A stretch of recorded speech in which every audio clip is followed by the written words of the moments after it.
sama-sama ya, termasuk nanti akan diberikan beberapa tips-tips yang bisa teman-teman adaptasi, ya bisa teman-teman gunakan, gitu, bisa teman-teman implementasikan dalam penulisan jurnalnya. Ya, baik, kita akan masuk ke langsung ke sesi diskusi bersama Pak Faisal. Kita akan masuk sesi pemaparan materi. Saya harap teman-teman selama Pak Faisal menyampaikan materi, teman-teman juga memperhatikan selain pemaparan juga memperhatikan tulisannya. Jadi kalau bisa to slide gitu ya, to window. Jadi window untuk Zoom dan window yang ada di Overleaf teman-teman atau di Microsoft teman-teman. Jadi teman-teman langsung bisa melihat ya, mengkoreksi, kemudian melihat apa saja ya properti-properti yang harus ada pada sub-sub penulisan-penulisan, bagian-bagian penulisan pada penelitian Anda. Oke, baik. Kita akan masuk ke sesi materi. Untuk itu kepada Pak Faisal, waktu dan tempat saya silakan. Terima kasih Pak Alevi. Izinkan saya untuk share screen ya, biar langsung. Baik.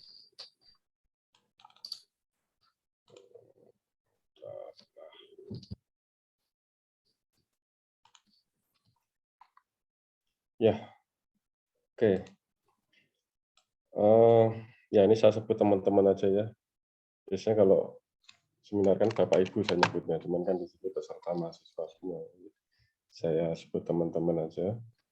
Di sini saya juga sebagai salah satu, ini kan mata kuliah proposal ya, jadi sebagai salah satu pengajar di mata kuliah penulisan proposal juga, dan termasuk juga pembimbing TA, jadi saya juga memfasilitasi untuk mahasiswa-mahasiswa di bimbingan saya untuk publish TA-nya dalam bentuk paper ilmiah atau makalah ilmiah.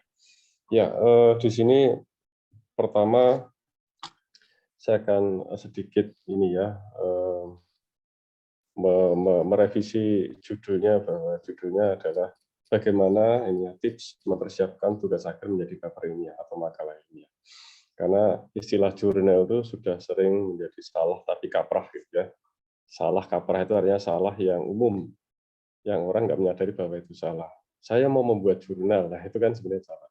Jurnal itu adalah tempat kita nanti mempublish. Jadi saya membuat paper atau makalah ilmiah, nanti mau disubmit ke jurnal atau mungkin juga ke international conference atau mungkin konferensi nasional. Tapi kalau untuk pengganti tugas akhir di informatika, kalau konferensi harus yang internasional dan terindeks Scopus. Ya, untuk sebenarnya untuk pemberian materi ini harusnya lebih banyak yang jago dari saya.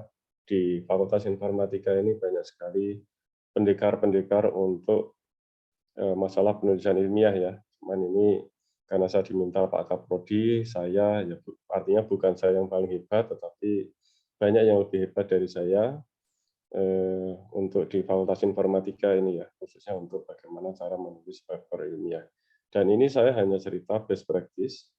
Tentunya materi-materi tentang penulisan sebuah makalah ilmiah itu sudah Anda dapatkan di mata kuliah tata tulis ilmiah, ataupun mungkin kalau Anda sudah melakukan, sudah mengikuti beberapa workshop tentang penulisan makalah ilmiah, barangkali ya, itu sudah sering disampaikan. Saya coba menyampaikan dari sisi best practice dengan berbagai macam contoh, supaya lebih mengenal. Mungkin saya agak berbeda dengan di mata kuliah tata tulis ilmiah, ataupun beberapa workshop yang biasa untuk tips untuk menulis makalah ilmiah ya. Saya lebih ke best practice agar semoga dapat lebih mengena ya. Ya, untuk sharing saja bahwa untuk beberapa semester terakhir ini mahasiswa itu sudah semakin banyak yang menggantikan sidang TA itu dengan publikasi paper ya, publikasi makalah ilmiah entah itu di jurnal ataupun di conference. Pengalaman beberapa semester yang seperti semester lalu itu yang sidang cuma 2, lainnya itu by paper, by publikasi. Kemudian yang semester sebelumnya itu yang sidang cuma 4, Yang lainnya publikasi. Biasanya saya setiap semester sekitar 18-20 mahasiswa, karena memang dibatasi 20. Yang lainnya ada dari S2 maupun S3 bimbingannya. Karena satu dosen itu harus maksimal 20. Ya, itu. Nah, di sini saya lebih ke sharing saja ya, ke teman-teman semua. Tapi sebelum masuk ke intinya, saya mungkin akan memberikan sedikit awareness kepada teman-teman di sini. Paper ilmiah itu apa saja sih? Makalah ilmiah itu apa saja ya? Paper di sini bukan dalam arti kertas ya, kalau saya paper makalah ya, makalah. Biasanya kalau di sebentar ini ada biasanya di dunia ya dunia ilmiah biasanya kita menyebut paper atau manuskrip ya. Ini disebut sebagai paper atau manuskrip, itu bahasa Inggrisnya. Nah, publikasi paper ilmiah itu secara umum ada 2 di sini. Jadi bentar ini saya pakai yang laser aja. Nah, kelihatan ya. Jadi ada yang ke jurnal, ada yang ke conference, ya. Jadi jurnal itu yang Anda tulis sebenarnya makalah ilmiahnya, cuma nanti Anda publish bisa ke jurnal, bisa conference. Bedanya kalau jurnal itu nanti Anda tidak perlu presentasi, ya. Anda tidak perlu presentasi, nanti Anda submit, biasanya ada review dan Anda diminta untuk memperbaiki. Mungkin ada beberapa ronde 1, ronde 2, bisa saja ronde 3 seperti itu ya. Dan biasanya lebih lebih rigid gitu ya dalam hal reviewnya. Jadi sebenarnya relatif lebih berat untuk tergantung Sinta berapa ya. Lebih tinggi Sintanya ya. Kalau jurnal nasional itu ada Sinta 1, 2, 3, 4. Sinta 1 itu yang tentu yang paling berat untuk bisa masuk. Ini jadi Sinta 5 tentu paling mudah untuk bisa masuk. Tetapi untuk di informatika ini batasnya adalah Sinta 4. Ya.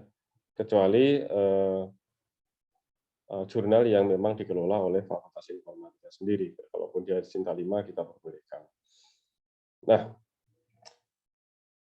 yang tidak terindeks ini lebih mudah lagi. Tidak terindeks lebih mudah lagi. Nah, kemudian ada juga jurnal internasional. Jurnal internasional ada beberapa indexing, nanti saya sampaikan di beberapa slide ke depan.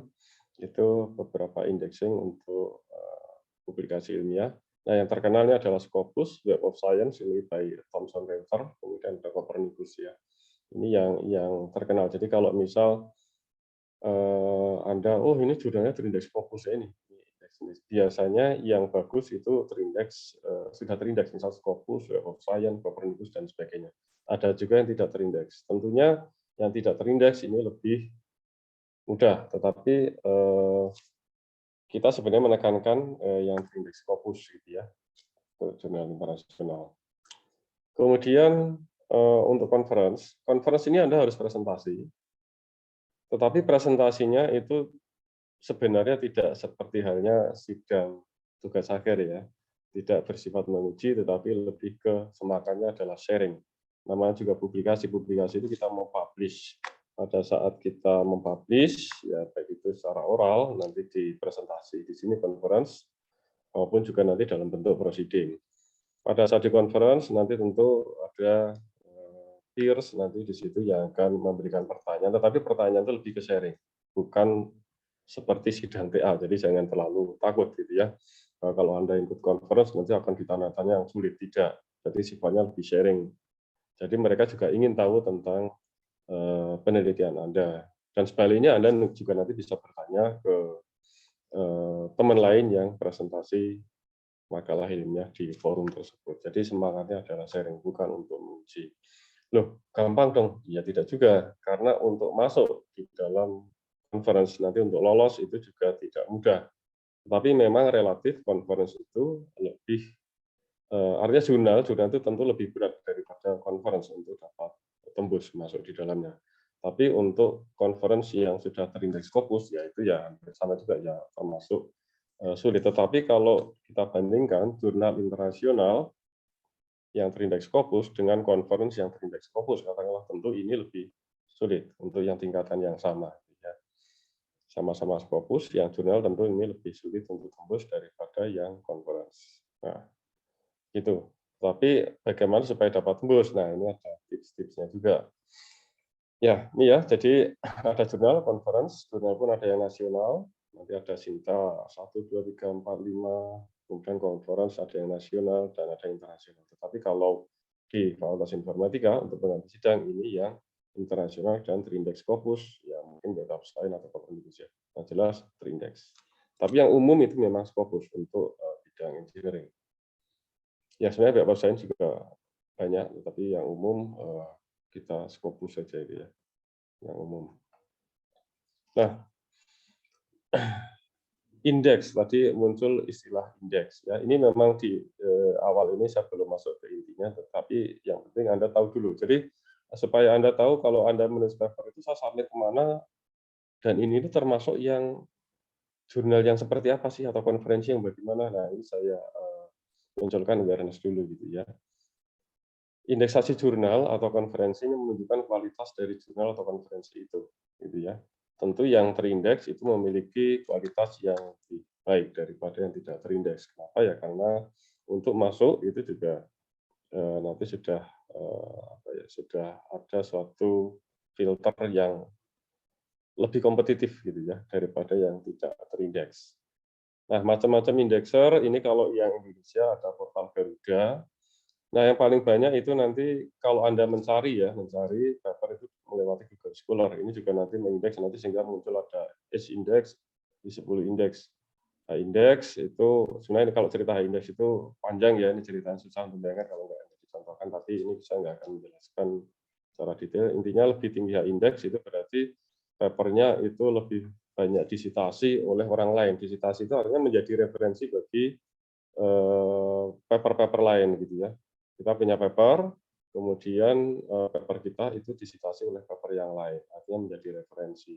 Kalau I10 indeks itu adalah banyaknya paper kita yang sudah disitasi oleh 10 paper lain. Ada berapa? Seperti saya contoh I10-nya 14. Artinya ada 14 paper saya yang disitasi minimal 10 kali. Gitu ya. Jadi minimal 10 kali. Ya mungkin 11, 12, 20 seperti itu ya. Nah, itu ada 10 apa maksudnya ada 14 itu contoh ya. Tadi yang sudah disampaikan Pak Pahlevi tadi. Ada juga yang lain ada EBSCO dan sebagainya, DOAC. Nah, yang populer ini yang saya merah-merah ini ada Scopus ya. Ini dari Elsevier, Scopus dan juga teman-temannya yang lain yang populer ada Scopus, kemudian dari Thomson Reuters itu Web of Science. Vektor ya. Jadi ini yang merah terus ada yang juga Copernicus. Ini yang populer ini gitu ya. Nah, itu sedikit tentang makalah ilmiah ya, yang disebut makalah ilmiah. Anda paling tidak punya gambaran dulu. Anda kalau masuk rumah ya punya gambaran ini tuh letaknya di mana, di desa mana, di kecamatan mana, di provinsi mana kan gitu ya. Supaya nanti Anda nggak bingung, Anda ini sebenarnya melakukan sesuatu untuk apa. Nah, itu sedikit gambaran tentang paper ilmiah itu macam-macamnya. Nah, kemudian ada lagi macam paper itu ada paper survei, ada paper non-survei. Ini juga nanti bermanfaat kalau Anda nanti mencari paper untuk referensi di penelitian Anda nanti. Ya. Ada paper survei, ada paper yang non-survei. Paper survei itu merupakan dia pembahasan secara komprehensif dari paper-paper lain dalam satu topik tertentu. Biasanya, misal gini, survei on recommender system katakanlah bidang recommender system, atau bahkan lebih khusus lagi, survei on conversational recommender system lebih khusus lagi. Nah, berarti nanti akan membahas paper-paper lain, paper-paper yang ada selama ini, tapi tidak semuanya tentunya ya, tidak semua yang dia sudah riset gitu ya. Nanti akan dibahas secara komprehensif dan nanti dikelompok-kelompokkan, diklasifikasi. Oh, yang misal conversational recommender system yang untuk misal dia menggunakan functional requirement, conversational recommender system yang dia pakai navigation by asking yang gini. Yang navigation by proposing seperti ini. Dia klasifikasikan. Dan sudah diteliti pakai metode ini gitu ya. Bisa pengelompokannya berdasarkan metode, misal yang menggunakan machine learning ini golongan apa, misal farm intelligence papernya ini menggunakan metode yang B ini dengan variasinya macam-macam. Nanti ada pengelompokan dan klasifikasi dari metode-metode yang digunakan di dalam paper-paper dalam satu bidang topik tertentu gitu ya. Nah, biasanya yang menulis itu adalah peneliti senior yang punya reputasi tinggi dalam bidang tersebut, gitu ya. Biasanya memang penulisnya itu dia pasti punya H index ya, H index yang tinggi dan publikasinya sudah banyak dan dia cukup terkenal dalam bidang tersebut. Itu yang menulis karena dia meriset begitu banyak paper. Biasanya kalau Anda lihat paper survei itu di bagian referensinya itu banyak sekali. Minimal 40 paper, tapi biasanya sampai ratusan paper. Karena dia meriset sekian banyak paper dan melakukan pengelompokan, perbandingan, sampai nanti bisa membentuk sebuah state of the art. Kemudian, nah ini yang paling penting bagi Anda nanti kalau mau meneliti ya, itu kalau Anda menemukan paper survei dalam bidang tertentu, misal Anda tertarik pada bidang tertentu, nanti menemukan paper survei ini sangat bagus, karena ini dapat dijadikan acuan pada saat kita memulai sebuah penelitian. Tentunya untuk memahami perkembangan metode-metode yang ada dalam bidang tersebut. Ya, jadi ini di situ nanti akan kita dimudahkan nanti dalam menyusun state of the art kalau kita nanti fokus untuk satu sub bidang tertentu. Ya, state of the art apa itu saya kira Anda sudah dijelaskan pada mata kuliah tata tulis ilmiah. Ya. Jadi kalau state of the art itu gini ya, jadi Anda mau meneliti tentang sesuatu gitu ya. Nah, Anda tahu letak Anda itu di mana dibandingkan penelitian-penelitian orang lain. Itu harus ada state of the art. Orang lain sudah melakukan ini, mungkin ada kekurangan di sini, gitu ya. Yang lain lagi melakukan ini, kekurangan di sini, saya ingin melengkapi bagian di yang kurang tersebut, ya, di bagian yang mana. Sehingga nanti muncullah novelty kebaruan yang kita tawarkan di dalam penelitian kita. Nah, itu state of the art. Ya. Kemudian ada juga paper non-survei. Oh ya, untuk yang paper survei ini biasanya tidak ada pengujian. Tidak ada eksperimen pengujian, karena dia memang sifatnya studi literatur. Tapi ini ditulis oleh peneliti yang senior, ya. Karena nggak mudah kita melakukan pengelompokan, perbandingan, klasifikasi dari metode-metode yang ada itu. Itu bukan sesuatu hal yang mudah. Ini membutuhkan experience dari seseorang yang memang punya pengalaman yang bagus di bidang itu. Oke, untuk paper non-survei, nah kalau misal Anda nanti mau mulai penelitian, kalau Anda menemukan ini lebih bagus, nah setelah itu Anda lihat paper-paper yang disurvei oleh paper ini. Nanti Anda cari, nanti akan ketemu paper-paper yang non-survei.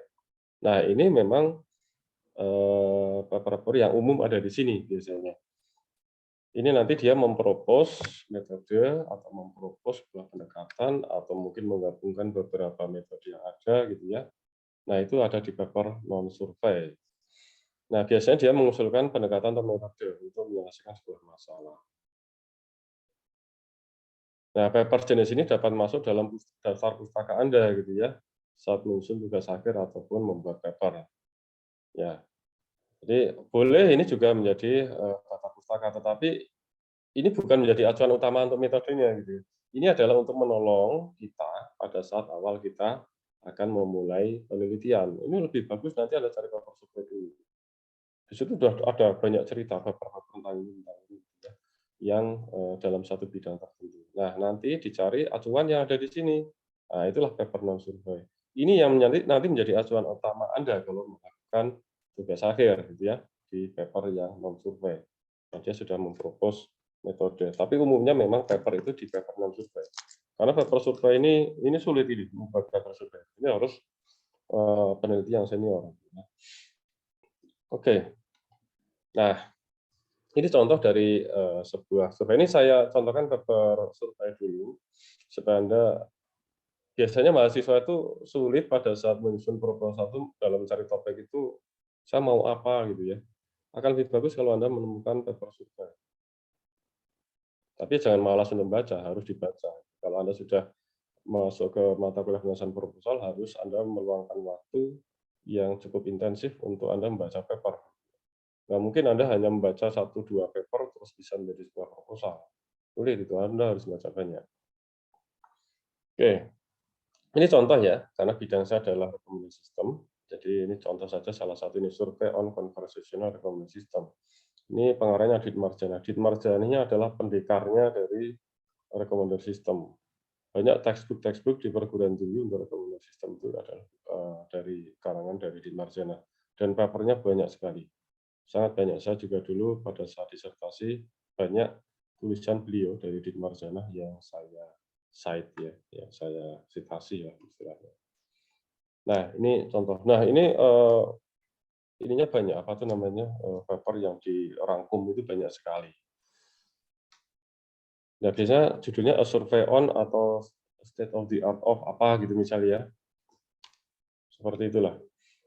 Nah, ini salah satu yang kalau menurut saya membanggakan bagi saya bahwa saya disitasi oleh seorang Adit Marjana, ini pendekarnya dari dunia rekomendasi sistem, di mana paper saya masuk dalam paper referensinya. Gitu ya.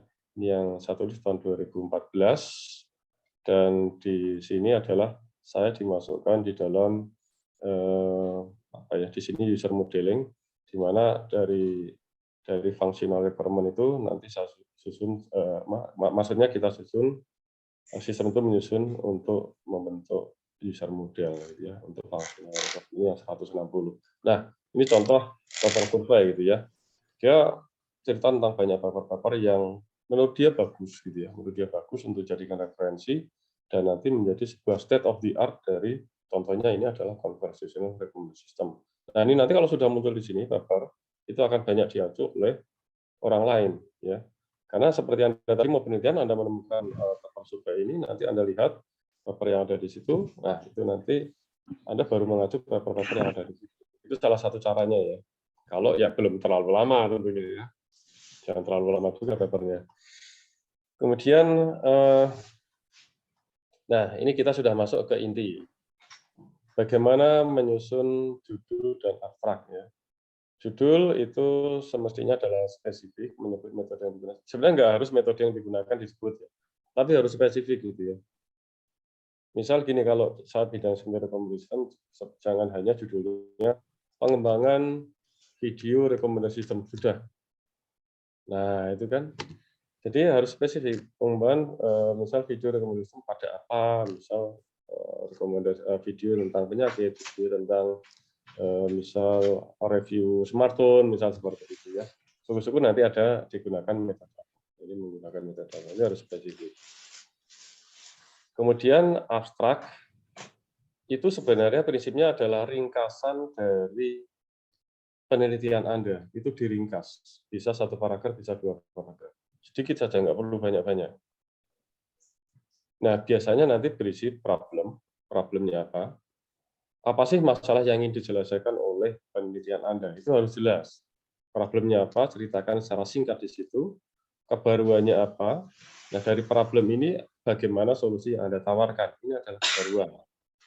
Kemudian menggunakan metode apa? Dan nanti hasil pengujiannya seperti apa? Ini hanya di dalam ya mungkin 100 kata gitu, 150 kata. Tidak banyak. Nah, itu harus Anda ceritakan di situ. Ini mahasiswa biasanya masih belum tahu bagaimana menulis abstrak itu gitu ya. Kebanyakan malah nulis latar belakang dicopas jadi abstrak untuk satu bagian, itu jangan sampai ada kalimat-kalimat yang sama antara di abstrak dan juga di introduction. Nah, ini contoh dari penelitian saya ya. Biasanya kalau saya di paper ini menulisnya sebagai ZKA Baisal, biar singkat ya, ZKA Abdurrahman Baisal. Biar singkat, biasanya memang disingkat ini, di utama nama belakang biasanya kalau di paper-paper ya. Ini contoh salah satu yang di Elsevier, paper saya. Nah, kalau seperti ini lama ya biasanya. Anda kalau untuk yang TA jangan sampai di sini. Ini saya 2 tahun mulai dari submit sampai ada accepted, keputusan accepted itu membutuhkan waktu 2 tahun. Tapi ada yang lebih cepat, ada ya banyak, cuman ini ada Kalau Elsevier biasanya lama. Nah, ini contoh abstrak ya, ini judul dulu ya, judul. Computational model for generating interaction in conversational algorithm based on product functional requirement. Ini spesifik ya. Oke, conversational recommendation system itu umum, tetapi saya memperkenalkan computation modelnya. Berbasis apa? Product functional requirement. Nah, ini kan jelas spesifik gitu ya. Jadi nanti pada saat orang mau mencitasi ini jelas, oh ini yang functional requirement. Oh ini tentang conversational recommendation system. Ya. Jangan terlalu umum, nanti orang yang pertama yang dilihat kan judul dulu. Judul dulu sudah nggak menarik ya sudah. Yang selanjutnya nggak dibaca. Nah, kemudian abstrak. Nah, orang itu biasanya kalau sudah tertarik dengan judul, biasanya dibaca abstraknya. Setelah abstrak biasanya introduction. Tapi begitu abstraknya nggak menarik, ya sudah. Gitu. Baru introduction. Nah, introduction pun harus menarik. Ya. Sebenarnya intinya itu saja. Jadi di sini saya tekankan untuk abstrak dan introduction ya. Judul abstrak introduction karena itu kuncinya di tiga hal itu untuk nanti paper kita dapat dibaca orang lain. Itu juga nanti pada saat Anda submit ke sebuah jurnal atau conference yang dilihat pertama adalah di situ abstrak dan introduction. Karena kalau sudah masuk ke metodenya itu reviewer pun belum tentu paham secara jauh di dalamnya situ gitu ya. Tapi juga nanti bisa saja menemukan reviewer yang sudah tahu detail dari metode Anda. Tetapi intinya paling tidak dari abstrak, judul dan introduction itu harus bagus. Karena menarik tidaknya sebuah paper ada di situ. Jadi sentuhan awal itu yang kelihatan awal. Kalau mobil yang dari desainnya dulu udah menarik, oke, orang akan tertarik. Tapi kalau desainnya aja sudah nggak menarik, walaupun spesifikasinya bagus, ya orang nggak akan beli kan gitu ya. Ya, artinya orang nggak akan tertarik duluan. Minimal tertarik dulu. Nah, ini contoh, ini abstrak di sini. Tadi kan abstrak saya jelaskan di sini, tapi kok nggak bisa. Nah, problem kebaruan metode hasil pengujian. Nah, contoh, Anda bisa baca di sini ya. Ini adalah problem. However, mulai however ini ya, many customer ini tidak familiar with the technical feature of ya produk yang seperti ini. Sehingga cara yang lebih natural untuk mengeksplor customer background adalah dengan menanyakan what they want to use with the product yang mereka cari. Nah, ini adalah problemnya. Karena banyak orang yang tidak familiar dengan fitur teknis dari produk-produk yang sifatnya high-tech. Sehingga sebuah conversational recognition itu mestinya interaksinya berbasis pada ini apa yang mereka inginkan dari produk tersebut. Artinya ini yang dinamakan produk functional requirement. Ini problemnya. Dan kebaruan yang saya tawarkan, kami tawarkan, gitu ya. This paper propose. Jadi saya mengusulkan competition model incorporating product functional requirement for interaction. Nah, the purpose model, concept, ecology, and structure. Nah, ini metodenya. Sudah sampai sini adalah metodenya. Ini saya cerita tentang metodenya. Saya menggunakan algoritma ini, ya. Semantic reasoning, ya. Nah, ini metode atau pendekatan yang digunakan. Baru kemudian nanti hasil pengujian di sini. Meanwhile, functional requirement bla bla bla. Nah, ini adalah hasilnya. Ya. Jadi sebuah abstrak itu harus berisi ini. Nanti Anda menulis sebuah paper, ini aja nggak ada, salah satu komponennya ya sudah coret gitu ya. Jadi harus jelas. Abstrak itu menggambarkan 4 hal ini. Ya. Kemudian section dari untuk section untuk introduction ya tadi abstrak. Sekarang introduction itu sudah merupakan section yang ada di dalam sebuah paper. Ada 2 macam nanti di mana related work itu jadi satu di dalam introduction. Ada juga related work itu ada dalam section tersendiri. Tetapi untuk biasanya mahasiswa yang TA dari tugas akhir itu yang disatukan. Ya, untuk selanjutnya kita bahas yang ini ya. Di mana related work itu masuk di dalam introduction. Related work itu penelitian terkait ya. Dalam urusan proposal kan ada penelitian terkait. Ya. Anda cerita tentang paper-paper orang lain gitu ya, seperti apa. Tentunya berhubungan dengan topik yang akan Anda angkat di dalam TA gitu ya. Nah, ini related work. Ini ada yang disatukan di dalam introduction. Mas WTA ini sasaran di sini aja. Kalau di sini sudah advance gitu ya.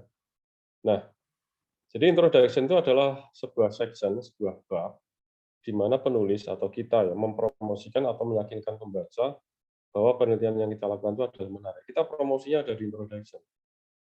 Kadang bahkan kalau kita sudah misal saya ya, saya mau penelitian, saya mencari paper. Dan kadang-kadang tuh abstrak ya skip, saya langsung baca introduction-nya. Ya. Nah, karena di situ lebih detail daripada abstrak. Tapi bisa saja orang abstrak dulu gitu ya. Karena gini, untuk paper yang berbayar itu yang dimunculkan hanya abstrak. Isinya belum. Nah, kalau orang sudah punya gambaran, oh ini dari abstrak menarik, kemudian dia beli baru muncul nanti untuk isinya, mulai dari introduction. Tapi kalau kita sudah punya papernya, biasanya saya skip, saya masuk ke introduction. Karena di situ lebih detail ya. Nah, oleh karena itu introduction itu harus sifatnya yang dapat meyakinkan membaca bahwa penelitian kita itu menarik. Kita mempromosikan di situ, di dalam introduction.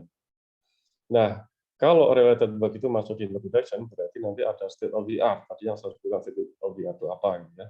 Jadi di sini Anda harus melakukan citasi dari paper-paper yang ada di dalam area yang menjadi topik kita gitu ya. Misal mau tentang klasifikasi gitu ya. Klasifikasi misal sentimen analisis gitu ya. Klasifikasi sentimen kan gitu ya. Ya nanti dituliskan paper-paper yang lain yang sudah ada seperti apa, tapi jangan paper-paper yang terlalu lama ya. Biasanya batas untuk sebuah paper itu dia minta maksimal 10 tahun batasnya, dari saat dia submit saat ini. Nah, ini Anda ceritakan, oh yang ini cerita tentang ini menggunakan metode ini di paper yang ini dan segala macam gitu ya.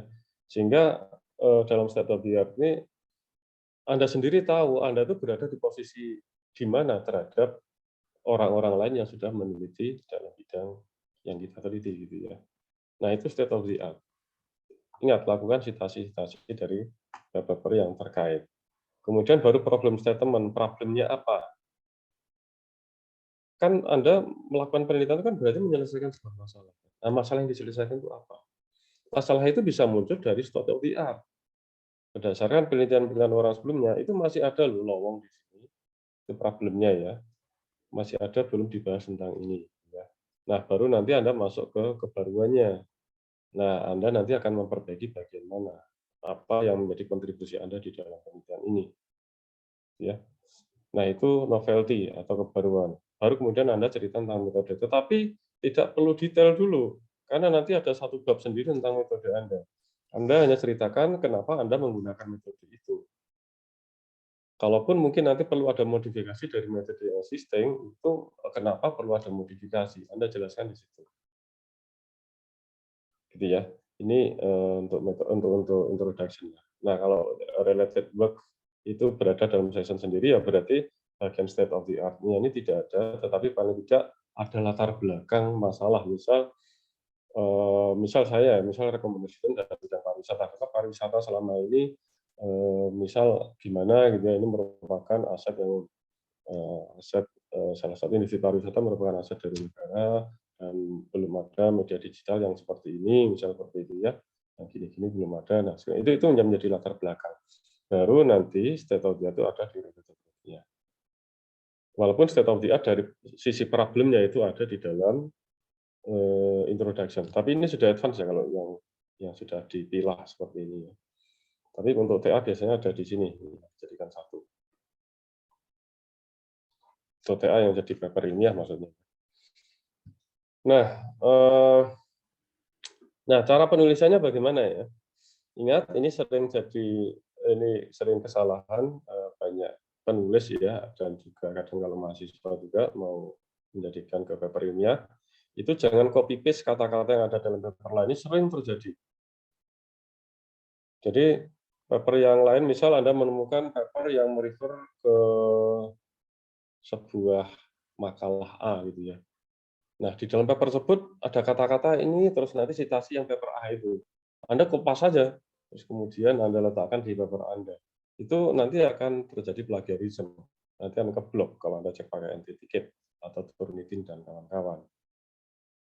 Atau jangan hanya menerjemahkan dari kata-kata yang ada di paper itu. Setelah Anda kembalikan ke bahasa Inggris nanti, nanti akan keblok juga di dalam apa itu namanya authenticate. Ini masuk dalam plagiarisme-nya juga, ya. Hati-hati nanti. Similarity-nya tinggi. Caranya adalah lakukan paraphrasing dengan bahasa Anda sendiri.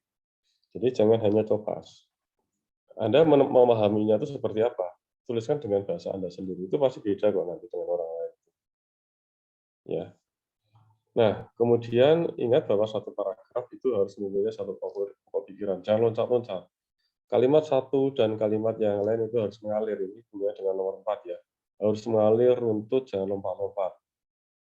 Karena Anda harus ingat bahwa paper ilmiah itu yang nanti untuk dibaca orang lain. Ya, setelah dipublikasikan itu untuk dibaca orang lain. Orang lain juga harus dipandu untuk memahami apa yang Anda tulis. Kalau Anda nulisnya lompat-lompat, ya orang lain juga bingung gitu ya. Nggak akan memahami. Akhirnya nggak akan dipakai paper Anda, nggak ada gunanya. Ya, jadi Anda sudah belajar dulu bahasa Indonesia bahwa satu alinea itu satu pokok pikiran. Jadi jelas itu alinea itu bercerita tentang apa. Ya. Nah, kemudian gunakan kalimat baku. Perhatikan aturan subjek, predikat, objek. Juga keterangan. Nah, ini demikian juga dengan kalimat aktif dan pasif. Ini biasanya mahasiswa sering kurangnya di sini. Ngomong panjang gitu, kadang kalimatnya panjang gitu ya, panjang sekali, tapi nggak jelas subjek, predikat, objek. Nah, nanti ada contoh-contoh di beberapa slide di depan. Nomor 4 sudah. Kemudian ceritakan apa yang telah dilakukan oleh penelitian lain dalam area yang diteliti. Lakukan citasi dalam beberapa. Oke, dalam introduction ini nanti untuk state of the art-nya Anda harus lakukan ini ya. Penelitian dilakukan oleh orang lain itu seperti apa? Kemudian lakukan citasi terhadap paper tersebut. Ceritakan dia melakukan penelitian apa gitu ya. Kemudian poin nomor 6, Anda perlu melakukan promosi. Anda yakinkan bahwa penelitian Anda itu menarik. Kelebihan termasuk novel itu harus dipertajam. Ya. Karena banyak paper-paper yang itu di-reject pada saat di submit karena nggak jelas. Dia itu menyelesaikan masalah apa, kelebihannya itu apa gitu ya. Artinya novelty atau kebaruannya itu apa, walaupun kalau TA itu nggak harus ada kebaruan yang benar-benar ini ya, yang wow gitu nggak terlalu karena TA, tapi paling tidak ada sesuatu hal yang berbeda yang dilakukan dari penelitian-penelitian yang ada. Nah, ini tuliskan gap dari penelitian-penelitian yang telah ada, ya, yang Anda citasi, dengan usulan yang ada di dalam penelitian Anda. Gap-nya apa? Oh, penelitian A itu sudah gini, tetapi kurang ini. Nah, misalnya. Tapi ingat, jangan pakai kata but, tapi pakai however, itu lebih halus. Jangan menggunakan kata but. Ya, kita tidak ingin menjatuhkan penelitian orang lain, tetapi setiap penelitian kan pasti ada kekurangannya, dan kita ingin melengkapi itu. Itu akhirnya teknologi itu kan maju seperti itu. Penelitian yang sebelumnya, riset yang sebelumnya tetap masih ada kelemahan, nah ditutupi lagi. Nanti yang depan juga akan menutupi kekurangan lagi. Sehingga kita selalu berkembang gitu kan. Sampai sekarang teknologi semakin maju karena seperti itu. Kita mereuse metode yang sudah ada, tetapi kita sempurnakan. Nah, penyempurnaannya di mana? Itulah novelty gitu ya. Oke, ini contoh. Ini contoh yang dari paper saya. Yang tadi ya, yang computational model, yang conversational recommendation system ya. Nah, ini cerita dalam introduction, ini cerita state of the art. Nih, perhatikan cara citasinya ya. Nah, gini. Cara citasinya. Ini nanti saya contohkan beberapa cara citasi yang salah dari teman-teman mahasiswa ya. Anda baca sendirilah, nggak usah dibaca, Anda perhatikan sendiri ya. Nah, ini nanti yang bisa menjadi acuan Anda bagaimana melakukan citasi. Karena kalau sudah mau mulai ini ya TA, kemudian Anda bahkan menulis menjadi paper ilmiah, masalah citasi itu ada sesuatu hal yang penting. Karena nggak mungkin kita memulai penelitian itu tanpa membaca penelitian orang lain. Kita kan pasti harus lihat orang lain seperti apa dalam meneliti, dalam menghasilkan sebuah produk, dalam mengembangkan sebuah produk, seperti itu. Oke, next ya, sudah Anda baca ya. Jangan ditinggal ke warung. Nah, kemudian di dalam introduction ini, di sini ada problem statement. Ya, Ini saya cerita tentang to accommodate user who are not familiar with Apple Asia to explore performance of product functional requirement. Contoh, need a smartphone for HD gaming. Jadi sebenarnya saya ini ingin membuat sebuah penelitian bahwa dalam sebuah conversational recommendation system, dalam penelitian-penelitian yang ada selama ini, itu interaksinya masih berbasis pada fitur teknis. Tetapi untuk produk-produk tentu yang punya fitur banyak, ya, itu kan tidak semua orang familiar dengan fitur teknis tersebut. Nah, ini menjadi problem. Ya. Tapi orang itu kan orang misalnya ini smartphone GPU Adreno bla bla bla bla gitu ya. Nah, ini kan banyak orang yang nggak tentu familiar sama, atau mungkin butuh laptop atau mungkin butuh mau beli mobil gitu ya. Itu kan nggak tahu fitur teknisnya. Gitu. Nah, sehingga ini ya, jadi nanti tadi itu we propose generic sales framework, cara itu conversational recommendation system, di mana dia akan mengeksplorasi produk functional requirement yang disampaikan oleh user. Jadi tidak harus fitur teknis, tetapi nanti barang itu mau digunakan untuk apa? Lebih ke istilahnya functional requirement, kebutuhan fungsionalnya. Gitu ya. Ini problemnya. Ini kebaruan yang ditawarkan.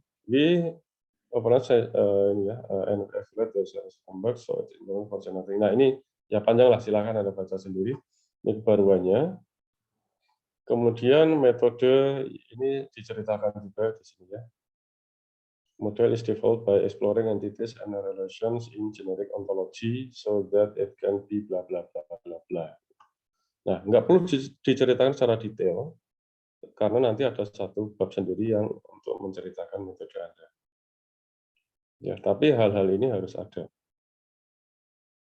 Ya, perhatikan cara citasinya ya. Perhatikan cara citasinya. Oke. Ya, ini citasi itu yang 5, 6, gitu ya, 7, 8, ini ya. Cara mencitasi, bagaimana saya cerita, terus kemudian muncul citasi di sini. Ya, oke. Ini penting, biasanya mahasiswa bingung pada saat melakukan citasi ini. Nah, kemudian untuk section metode atau metodologi, oke, ini sama untuk 1 sampai 4 ya pada saat punya 1 sampai 4 yang ini tadi. Ini sama ya. Jangan copy paste, satu paragraf, satu pokok pikiran, kalimat baku, satu kalimat dan lain-lain harus mengalir, itu sama pasti ya. Nah, yang penting di dalam metodologi itu, jangan tuliskan hal yang orang lain sudah paham secara umum. Misal, Anda tuliskan rumus perkalian matrik ya. Rumus perkalian matrik antara A dan B ada sebagai berikut, Anda tuliskan rumusnya. Itu semua orang sudah tahu, sudah umum lah, nggak perlu Anda tuliskan. Ya. Jadi Anda tuliskan hal-hal yang memang krusial, yang memang harus Anda tuliskan. Kalau yang orang lain sudah tuliskan, ya jangan ditulis lagi. Kenapa? Karena sebuah paper itu dibatasi oleh halaman. Anda nggak bisa menuliskan banyak sekali halaman, dibatasi. Bahkan kalau international conference itu bisa cuma 6 halaman. Anda tuliskan. Jurnal itu biasanya lebih panjang. Kadang ada maksimal 12, ada yang maksimal 14, atau sampai attribute translation itu maksimal 14 halaman. Itu susah sekali menuliskan yang demikian kompleks hanya 14 halaman. Perlu suatu cara gitu ya, dan itu effortnya cukup besar. Justru kalau menuliskan lebih banyak halaman itu lebih mudah. Kalau menuliskan secara singkat itu susah. Ya.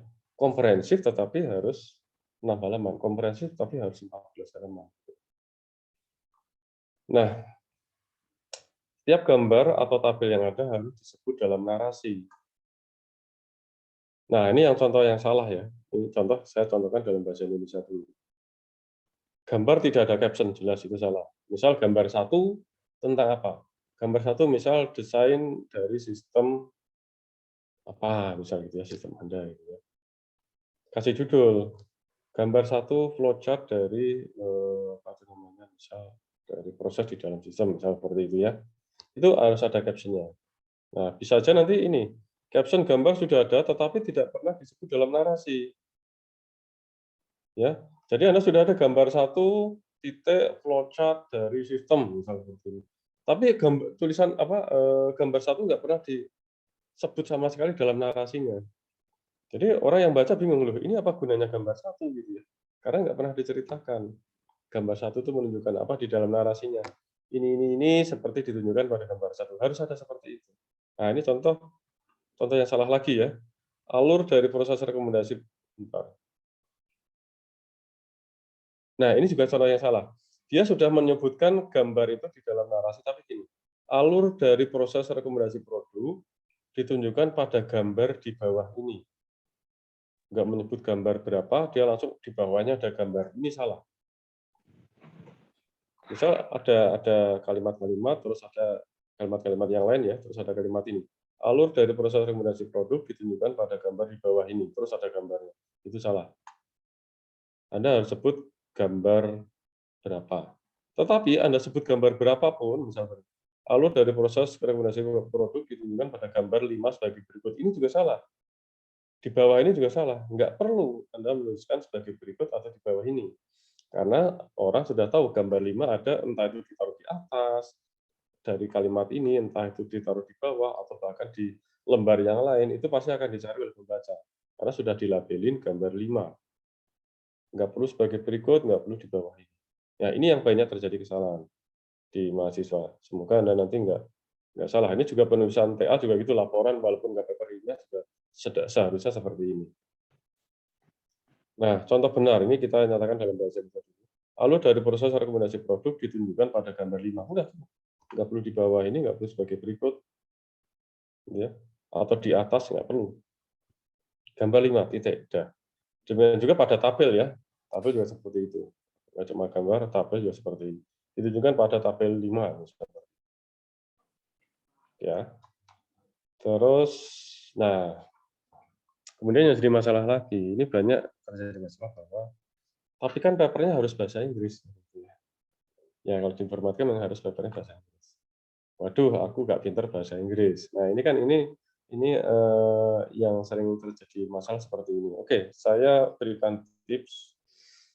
Di sini Anda tidak harus menuliskan langsung dalam bahasa Inggris, karena kita orang Indonesia, bahasa ibu kita bukan bahasa Inggris, tentu alur pemikiran itu akan lebih mudah kalau kita nyatakan dulu dalam bahasa Indonesia. Saya sendiri juga seperti itu. Susun dulu dalam bahasa Indonesia, baru nanti kita konversi ke dalam bahasa Inggris.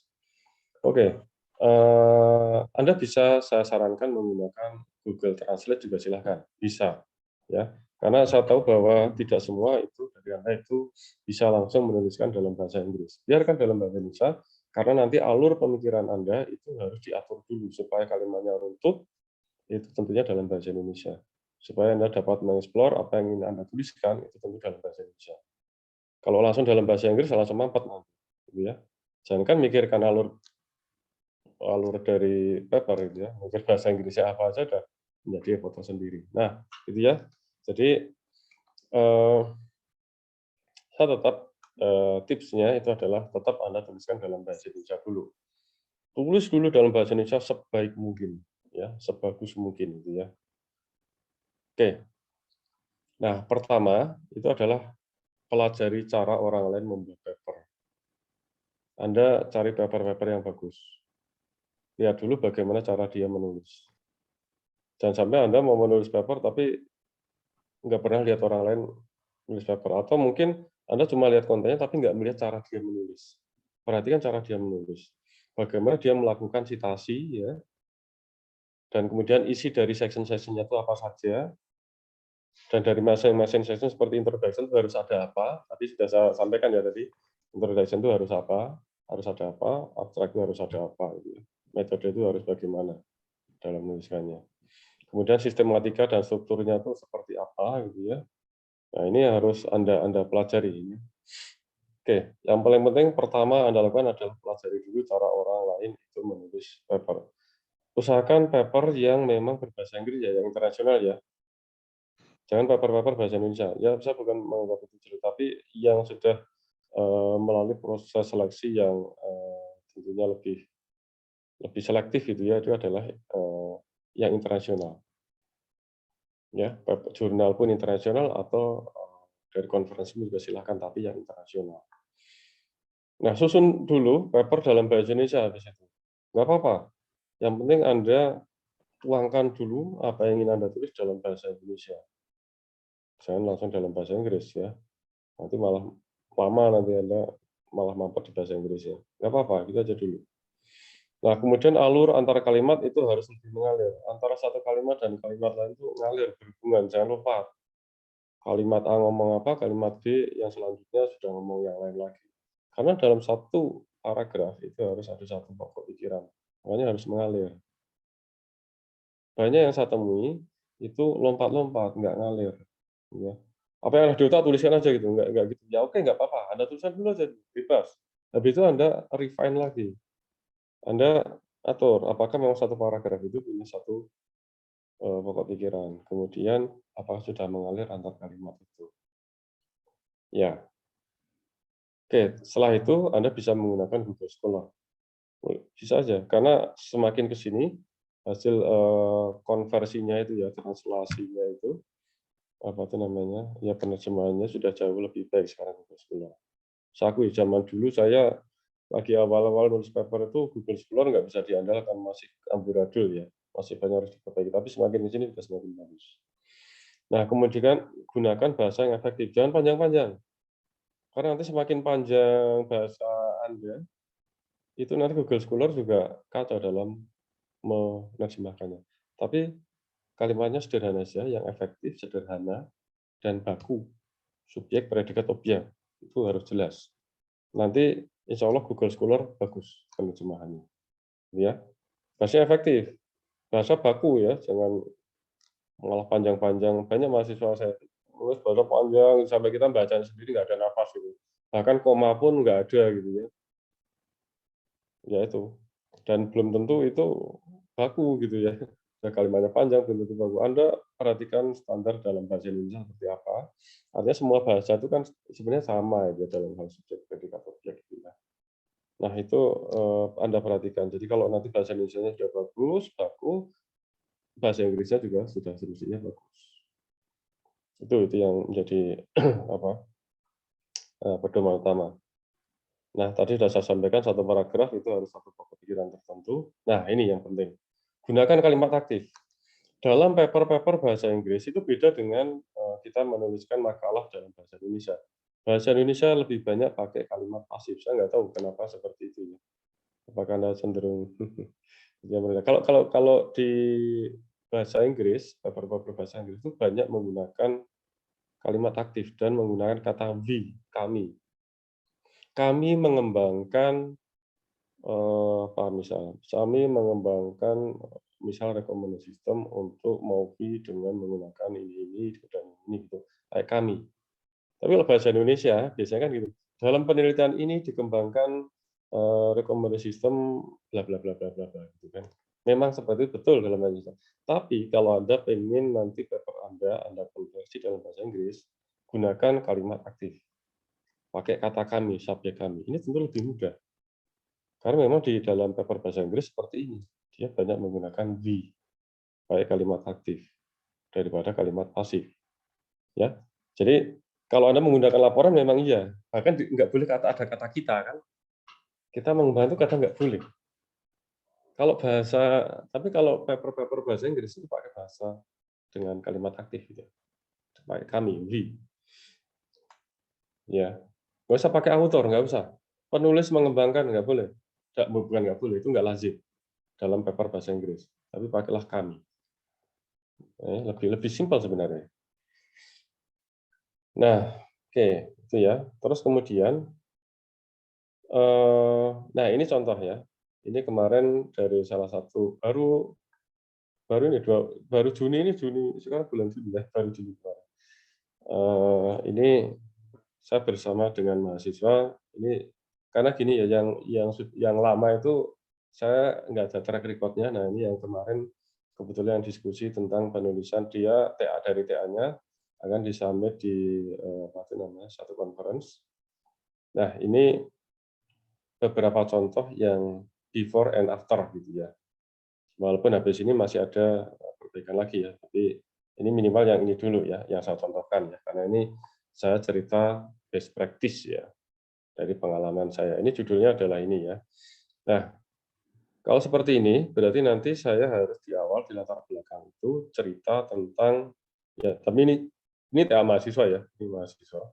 Ini harus cerita tentang perkembangan ini ya, apa namanya, media digital, video. Penggunaannya sekarang seperti apa, perkembangannya seperti apa. Itu aja dulu. Nah, ini before, kemudian ini after ya. Coba Anda baca di sini ya, revolusi digital berkembang dan begitu pesat, salah satunya dalam bidang kesehatan, yaitu dengan memunculkan solusi kesehatan secara digital. Saat ini dengan adanya COVID, bla bla bla bla, WHO, Indian Council, dan Center of Disease telah menyarankan untuk mencegah penanganan COVID lebih lanjut. Coba Anda lihat di sini, ada beberapa yang harus diperbaiki di situ. Revolusi digital berkembang begitu pesat, salah satunya dari bidang kesehatan. Nah, ini Anda buat yang efektif, yang sederhana aja. Ini langsung titik saja. Revolusi digital berkembang dengan begitu pesat, salah satunya dalam bidang kesehatan. Udah titik aja. Baru Anda ceritakan di sini solusi kesehatan secara digital itu dalam kalimat selanjutnya. Karena sebenarnya dalam paper-paper yang bagus itu nggak lazim nanti Anda pakai kata zaitu ya. Karena nanti kalau dibahasakan bahasakan Inggris itu jadi namely. Memang ada di paper-paper, tapi dalam paper-paper yang seperti Elsevier, yang besar-besar itu jarang pakai namely. Walaupun bahasa Inggris secara bahasa Inggris betul, tetapi untuk sebuah paper yang high end tuh jarang pakai namely, karena nanti ini kalau Anda bahasa Inggris kan menjadi namely. Nah, lebih baik itu titik, terus Anda ceritakan di kalimat yang lain. Nah, ini informasi terus oke ya. Saat ini dengan adanya COVID ini, ada WHO, Indian Council, ini telah menyarankan untuk mencegah penyebaran lebih lanjut, titik, terus selain itu orang-orang disarankan menghindari perjalanan yang tidak perlu. Nah, kalau Anda lihat, antara kalimat pertama dan kalimat selanjutnya itu nggak nyambung.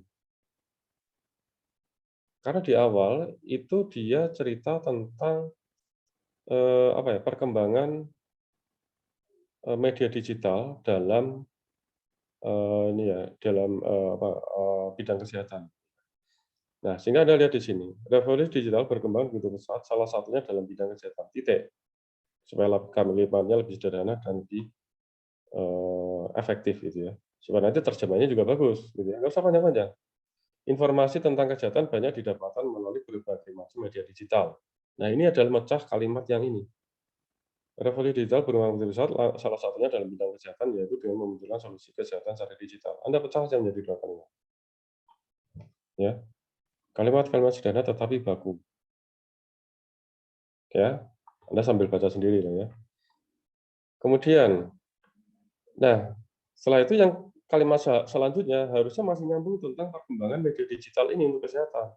Kalau Anda baca di sini, itu nggak nyambung. Bahwa selain itu orang-orang di sana itu menghindari perjalanan yang tidak perlu. Nah, ini kan nggak nyambung.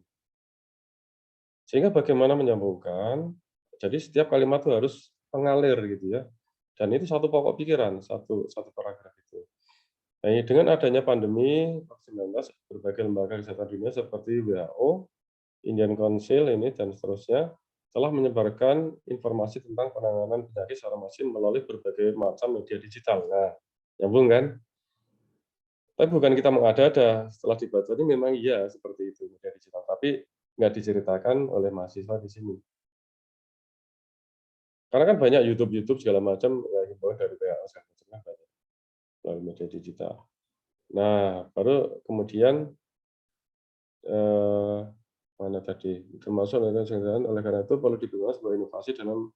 Nah, tiga ini adalah gini, termasuk juga mengenai konsultasi kesehatan. Oleh karena itu perlu dipertimbangkan sebuah inovasi dalam memberikan solusi kesehatan. 3. Nah, ini kan kalimat yang terlalu umum. Kalau kalimat terlalu umum itu kan nggak perlu Anda mensitasi, karena ya semua orang tahu bahwa itu inovasi dalam bidang solusi kesehatan. Dibaca lebih detail ke dalamnya sehingga 3 itu apa sih yang bisa kita tekankan dari 3 itu. Nah ini, jadi diganti menjadi ini. Hal ini dikarenakan banyak orang lebih senang mencari informasi melalui video dibandingkan berita konvensional. Nah, ini 3. Ternyata setelah dibaca memang saat ini kecenderungannya orang itu lebih menyukai mencari berita itu melalui nonton video daripada dia membaca berita. Jadi lebih senang menonton video. video di YouTube mungkin ya, atau mungkin di yang lain. Daripada membaca, dia suka nonton videonya, dia mendengarkan. Nah, itu D3. Nah, seperti itu ya. Karena kalau ini sendiri nggak ada yang disarankan dari tiga. Tuh. Nah, kemudian yang biru contoh ya. Pengguna harus mengunjungi beberapa situs web di internet agar mendapatkan informasi yang sesuai. Bahkan telah mengunjungi beberapa situs web, solusi kesehatan yang diinginkan bisa juga masih belum ditemukan. Ini kan panjang sekali ini. Nggak efektif kalimatnya. Membaca pun juga kalau kalimatnya terlalu panjang itu effortnya besar juga untuk memahami. Jadi gunakan kalimat yang efektif, sederhana tapi jelas. Ya, subjek, predikat, objek. Jadi, pengguna harus mengunjungi beberapa situs web di internet agar mendapatkan informasi yang sesuai. Ya, dipotong. Ya, pengguna harus mengunjungi beberapa situs web di internet agar mendapatkan informasi yang sudah cukup. Titik. Kata bahkan setelah mengunjungi beberapa situs web, solusi kesehatan yang diinginkan pun bisa jadi masih belum ditemukan. Nah, ini sudah nggak perlu ya, karena di sini sudah ada kalimat di sini. Informasi yang relevan dan sesuai di internet tentu memakan waktu yang cukup lama. Sudah cukup ini sampai sini, selesai. Kalimatnya efektif. Ya, gitu ya. Itu contoh ya. Contoh yang lain lagi, misal gini. Nah, berdasarkan permasalahan tersebut, penulis, nah ini misal, tersebutnya itu jangan di alinea yang berbeda. Tersebutnya di mana? Nah, di sini, ini nyebrang pulau. Gitu ya. Kalau memang tersebut, ya ini disambungkan aja menjadi dalam satu paragraf di sini. Tersebut itu jangan misah di pulau yang lain, gitu ya. Sehingga disambung. Berdasarkan permasalahan tersebut, nah kami membuat, nah ini kami, ini menjadi kalimat aktif. Yang berdasarkan perbuatan penulis membuat sebuah, nah jangan penulis. Ya, kalau bahasa Indonesia oke, itu memang seperti itu ya. Tapi kalau nanti akan dijadikan bahasa Inggris, pakai kata kami, ya. Kami membuat sebuah rekomendasi sistem. Nah, seperti itu ya. Diganti kami. Oke, seperti itu ya. Ini best practice saja. Biar lebih mengena kalau ada contoh-contoh kan. Nih, perhatikan cara citasi yang benar. Jangan copy paste kalimat dari paper lain. Termasuk jangan juga hanya sekedar menerjemahkan, tapi paraphrasing dengan bahasa sendiri. Ya, tadi sudah saya sampaikan. Nah, ini contoh yang sebelumnya ya, before and after ya. Penelitian yang berkaitan dengan rekomendasi video telah dilakukan oleh Adam tentang video rekomendasi kalkulus. Nggak bisa jangan seperti ini cara citasi gitu ya. Cara citasinya jangan menyebutkan seperti ini ya. Terus ini kata, nah gini aja, Adam, ini Adam NL ya. Adam NL dan kawan-kawan gitu saja. Langsung dia mengembangkan video rekomendasi bla bla bla bla ya, materi kalkulus titik. Udah efektif. Dan penelitian yang berkaitan dengan telah dilakukan oleh agama. Itu enggak lazim. Ini betul, secara kalimat betul, tetapi tidak lazim dalam sebuah paper internasional. Ya. Nah, seperti ini caranya. Ya, bisa Anda lihat di sini ya. Oke. Nah, kemudian disebut ini apa tuh 4 nah gini ya. Nah, kalkulus belajar mengenai tersebut dalam jangka bahwa nah, 4. Oke. Tidak mengakibatkan masalah saat terjadi salah program. Ini kalau sudah paham kontennya ya. Ini salah secara konten dan tidak menimbulkan masalah secara program. Tapi ini sudah kalau sudah orang sudah belajar rekomendasi sistem, tapi saya ingin meng-highlight yang secara bahasa aja dulu agar lebih general. Nah, kemudian ini lagi cara citasi yang salah. Pada penelitian yang berjudul kalkulus video rekomendasi sistem yang dilakukan oleh Nur Latifah Adam ini menghasilkan sebuah. Nah, ini cara citasi yang salah. Nggak usah menyebutkan judulnya. Ya, ya ini tadi ya, 4 ya, mengembangkan sebuah rekomendasi yang berbasis pada, nah itu ya, pembelajaran mata kuliah kalkulus. Nah ini, menghasilkan sebuah sistem rekomendasi berbasis tentang video pembelajaran mata kuliah kalkulus. Ini juga nggak efektif. Langsung saja, mengembangkan sebuah rekomendasi berbasis tentang video pembelajaran mata kuliah kalkulus. Sudah, gitu aja. Oke. Mana lagi ini? Yang lainnya lagi kemudian sistem pemberi rekomendasi dibuat menggunakan teknik rekomendasi. Ya, oke, ini sudah ini. Ya, oke. Ini contoh lagi yang biru ini. Pada penelitian dengan judul, nah ini jangan disebutkan seperti ini. Langsung Ramadan, dan kawan mengembangkan sistem ya. Walaupun sebenarnya cara citasi yang seperti ini, ya ini dilakukan, tapi jangan sering-sering menyebutkan nama atau melakukan apa, menyebutkan nama, melakukan apa. Tapi yang lebih umum dalam sebuah paper yang high, yang apa tuh tingkatnya tinggi, itu modelnya seperti ini, nggak usah menyebutkan nama. Ya, Anda bisa lihat di sini ya. Nah, ini ya. Nggak menyebutkan nama kan, misal Faisal dan kawan-kawan mengembangkan apa. Itu betul juga, kadang-kadang itu juga, tapi jangan terlalu sering. Lebih baik seperti ini sih sebenarnya. Ya, gini ya. Nah, itu ya. Navigation and search divided into tulisan navigation dan processing itu ada di dalam part. Nah, gitu. Tapi oke lah, artinya ini pun boleh menyebutkan nama. Dan yang seperti ini. Tapi ya gini, jangan disebutkan judulnya. Dengan juga yang ini ya, yang kuning ini. Oke. Kita sampai jam 11. Oke, masih panjang sih ini. Kemudian perhatikan juga penempatan tanda baca koma. Misal ini ya, berdasarkan gambar satu algoritma yang dibuat pada tugas akhir ini, sebenarnya jangan pakai tugas akhir ya. Kalau Anda mau publish menjadi paper, hindarkan tulisan tugas akhir ini. Gitu ya. Ya, misal pada penelitian ini, misal seperti itu, pada paper ini, itu boleh. Ya, jangan pada tugas akhir ya. Ini bukan tugas akhir karena sudah, ya walaupun ini berasal dari tugas akhir, tapi kalau sudah paper ya bilang aja riset gitu ya. Nah, ini ya dibagi menjadi beberapa proses teknis. Pertama, pengguna harus menggunakan, ini harusnya ada koma. Pertama, pengguna harus memiliki akun terlebih dahulu. Nah, ya. Pertama, koma, pengguna harus memiliki akun. Sudah kita aja cukup. Nggak usah pakai terlebih dahulu karena sudah pertama. Kenapa pengguna harus memiliki akun kan sudah jelas. Ya. Jika pengguna sudah memiliki akun, maka pengguna bisa login kan sudah jelas ya. Nggak usah. Ya efektif aja. Pertama, pengguna harus memiliki akun titik. Sudah. Kalau ini kan mana tadi?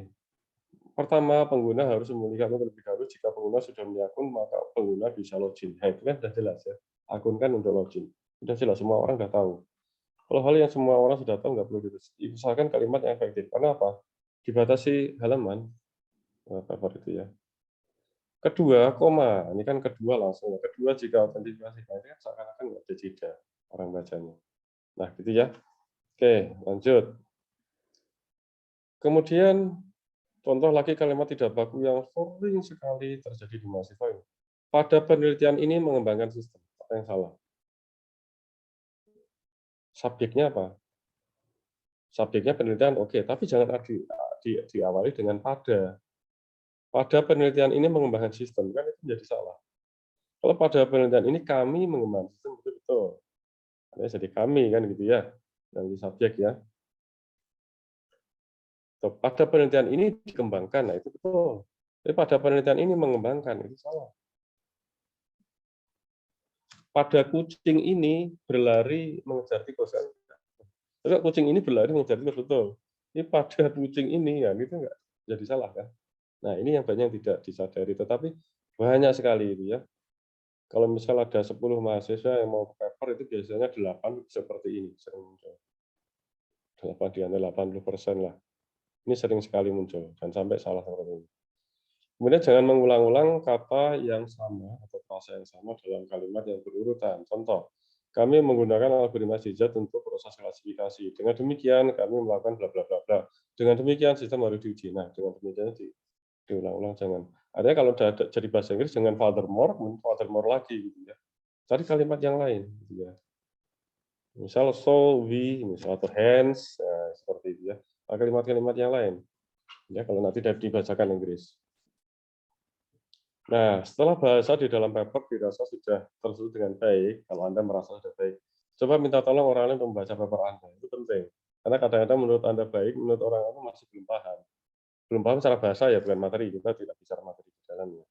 Belum bicara konten, tapi cara bahasa saja. Cara penyampaian itu orang lain paham nggak? Kenapa? Karena paper itu untuk dibaca orang lain.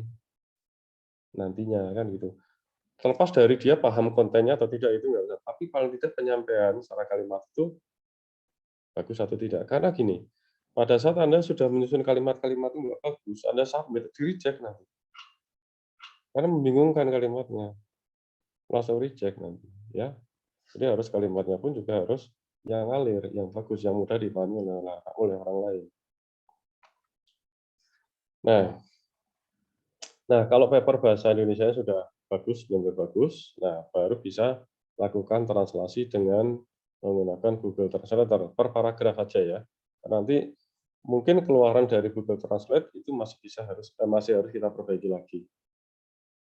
Ya, jadi per paragraf diperbaiki lagi. Nah, ini seperti ini. Misal gini ya. Nah, ini pun nanti masih harus Anda perbaiki lagi. Kalau kira-kira apa saja dan ganjil nanti perbaiki lagi.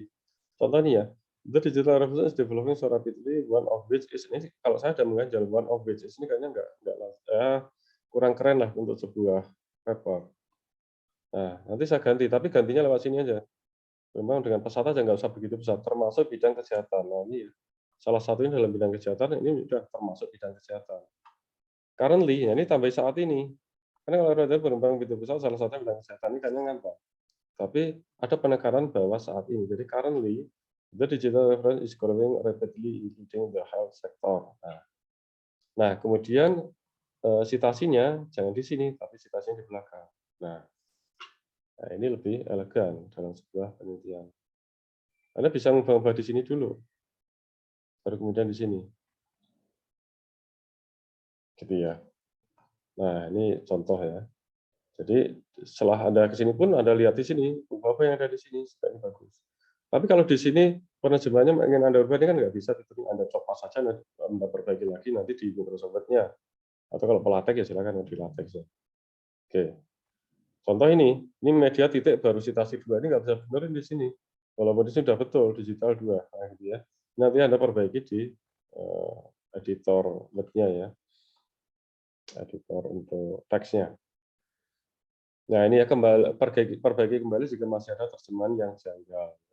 The digital version is developed rapidly, one of which, nah ini kan tadi ya diperbaiki ya, including the health sector information about health can be obtained through various digital media. Nah ini ya tadi yang saya perbaiki, disseminate information. Nah ini tadi yang titik di sini kan ini ya ini nggak bisa diperbaiki. There's various kinds of telehealth innovation to overcome video media since. Nah, coba di sini. Di sini ada this is because many people prefer to find information through video dan nah ini juga ini nggak salah sih, cuman pokoknya kalimatnya kurang elegan dalam sebuah this is because itu betul sih, cuman kalau untuk sebuah paper itu jarang digunakan gitu ya. Jadi pakai kalimat yang lebih elegan, yang lebih formal gitu ya. Jadi menjadi gitu bisa. Innovation to overcome COVID-19 by video. Since many people prefer to find, nah seperti itu oke, since. Nah gitu ya. Nah ini seninya pada saat kita. Tapi kalaupun Anda, saya nggak menguasai ya nggak apa-apa lah ini aja. Paling tidak ini juga bisa lah gitu ya. Tapi kalau mau lebih bagus lagi ya diganti yang lebih elegan. Oke. Nah, kalau misal Anda mau menggunakan sebuah frasa dan ragu-ragu, frasa ini lazim tidak, ya, khususnya dalam bahasa Inggris, coba cari frasa tersebut melalui googling. Ya. Anda lakukan googling. Contoh, ini judulnya kan This is Video Recommendation System. Kata This is Video itu lazim nggak sih digunakan orang? Ada googling aja. Ya. Ternyata di sini aja, ini hasil googling saya. This is Video itu ada ya. This is Video, kemudian ini this is stop video kan ini sudah di this is jurnal video artinya oke aman lah kita menggunakan this is video ya oke. Terus setelah itu selesai ya setelah apa itu namanya semua selesai tadi ya artinya frasa-frasa yang meragukan coba Anda cari di internet kemudian ini juga Anda lakukan sentuhan akhir juga gitu ya dengan feeling bahasa Inggrisnya Anda atau kalaupun Anda nggak ini juga nggak apa-apa juga sih sebenarnya sudah oke gitu ya dari Google Translate. Nah Tapi ini lebih bagus lagi kalau saya biasanya masih saya refine lagi. Nah, nanti Anda bisa lakukan sentuhan lagi dengan Grammarly ya. Ini pakai yang free pun juga sudah oke sebenarnya. Sudah bagus saya lihat. Misal, nah ini contoh ya. Ini sudah keluar dari Google Translate, tetapi ternyata secara Grammarly masih ada yang salah. Gitu ya. The problem in this work is how to construct an iteration mechanism for recommendation system. Disarankan di Grammarly itu menggunakan mechanism for a recommendation, tambahkan gitu ya. Dan ya lanjut ya betul ya memang ini harus ada recommendation system. Nah ini ya. Nanti ini masih ada banyak yang merah-merah ini harus diperbaiki secara Grammarly gitu ya. Pakai aplikasi Grammarly, Anda bisa install ini. Ini ada yang versi berbayarnya juga bisa, ada yang versi berbayarnya. Dan yaitu kalaupun Anda pakai berbayar juga nggak masalah, kalau nanti Anda pengen menulis banyak dalam bahasa Inggris kan bermanfaat juga. Ya, jadi ini nanti ditandain merah-merah seperti ini. Ini dalam Grammarly ya. Ini contoh yang lain lagi ya. Misal tadi ini belum saya tadi ya. Ini contoh yang ini tadi. Ini kan collect itu ditandain merah ya. Apa sih menurut Grammarly ini? Apa yang salah? Explicitly by collect the user feedback kan ini. By collecting. Jadi gerund. Yang betul cara grammar adalah by collecting. Collecting the user feedback. Nah, ganti aja klik. Kita sudah enak sekarang zaman sekarang dengan teknologi zaman saya dulu ini belum ada aplikasi. Google Translate pun yang awal-awal dulu ya, Google Translate pun juga masih jelek sekali gitu ya. Ya kadang-kadang kalau bingung ya orang biasanya menggunakan jasa penerjemahan bahasa Inggris dulu itu tren ya menggunakan jasa penerjemahan bahasa Inggris. Tapi untuk sekarang Google Translate pun juga sudah bagus. Ya, kalau Anda memang nggak menguasai bahasa Inggris. Karena sebenarnya di Cina pun itu juga banyak orang yang nggak bisa bahasa Inggris. Tapi paper-paper bahasa Cina, artinya paper bahasa Cina. Paper-paper dari orang Cina itu sudah dominan di dunia ini. Nggak tahu apa sudah menggeser Amerika gitu. Dulu kan banyak Amerika, tapi sekarang setahu saya dulu sudah hampir nyodok Amerika. Mungkin sekarang sudah nyodok ya. Saya belum lihat statistiknya. Tapi mereka sebenarnya nggak banyak orang yang bisa bahasa Inggris. Mereka ada penerjemahnya. Jadi mereka nggak usah mikirin bahasa Inggrisnya, tapi ada orang yang bisa menerjemahkan ke dalam bahasa Inggris. Jadi bisa atau tidaknya bahasa Inggris itu bukan menjadi satu momok untuk Anda bisa menulis paper dalam bahasa Inggris. Sekarang sudah banyak tool-nya. Walaupun tool-nya belum handal, ya udah minta tolong orang yang memang profesional bahasa Inggris. Tapi saya kira tool sudah banyak. Soalnya tadi Google Translate, Grammarly, gitu ya, itu sudah bagus. Sudah bisa membetulkan ini, Grammarly ini. Ya, gitu ya. Sehingga jangan alasan bahwa nggak bisa bahasa Inggris itu menjadi satu hambatan Anda untuk menulis paper berbahasa Inggris. Kemudian, setelah selesai itu semua, belum selesai, masih ada tahapan lagi. Dan untuk paper itu tahapannya panjang. Untuk kalian itu publikasi ya, internasional, dan untuk dibaca orang lain. Cek paper Anda dengan Authenticate, atau mungkin bisa aplikasi pengecekan similarity yang lain, bisa Turnitin. Biasanya yang terkenal itu Authenticate atau Turnitin. Ada juga banyak yang lain ya, yang populer ya Authenticate atau Turnitin. Tell you sendiri berlangganan ya, Authenticate atau Turnitin. Tapi kalaupun Anda tidak punya apa itu namanya, tidak punya akun untuk itu, ya minta tolong dosennya untuk mengecekkan, dosen pembimbing. Nah, contoh pengalaman yang ini yang kemarin kami summit dalam sebuah international conference punya mahasiswa ya. Tadinya ini paper final V2, nah, sudah final tapi versi 2, final versi 3, nanti final versi 10, nanti versi final super final lah gitu kan bisa. Nah, final ya, ini dia masih 20%, masih tinggi sekali. Ya, masih tinggi sekali ini. Artinya masih banyak kalimat-kalimat yang sama dengan yang sudah orang lain lakukan di paper-paper yang lain. Nah, ini nggak bagus. Harus diperbaiki gitu ya. Diperbaiki supaya nanti tingkat similarity-nya itu rendah. Nah, terus contoh ya ini 20%, tadinya 20%. Ini contoh ya, yang 20% yang kiri. Ini apa itu namanya yang warna ungu ini ngeblok. ngeblok banyak banget. Ini karena persentasenya ini jadi tinggi gitu ya. Nah, bagaimana supaya nggak ngeblok? Nah, ini diperbaiki kalimatnya. Coba lakukan paraphrasing lagi supaya nanti ngebloknya nggak banyak. Gitu ya. Nah, bisa Anda baca sendiri lah di situ ya. Video algorithm using textual data analysis sudah developed by ini terus ini. Wah, ini ngebloknya banyak sangat. Bahkan ini yang blok banyak itu the term ini ya frekuensi inverse document frekuensi is used to map dokumen ini ngeblok banyak banget. Coba aja Anda lihat di sini diganti. Ya, tadi mana video recommended system. Nah, ini diganti in addition Sentinel at all developed video recommended machine learning medium. Nah, gitu ya.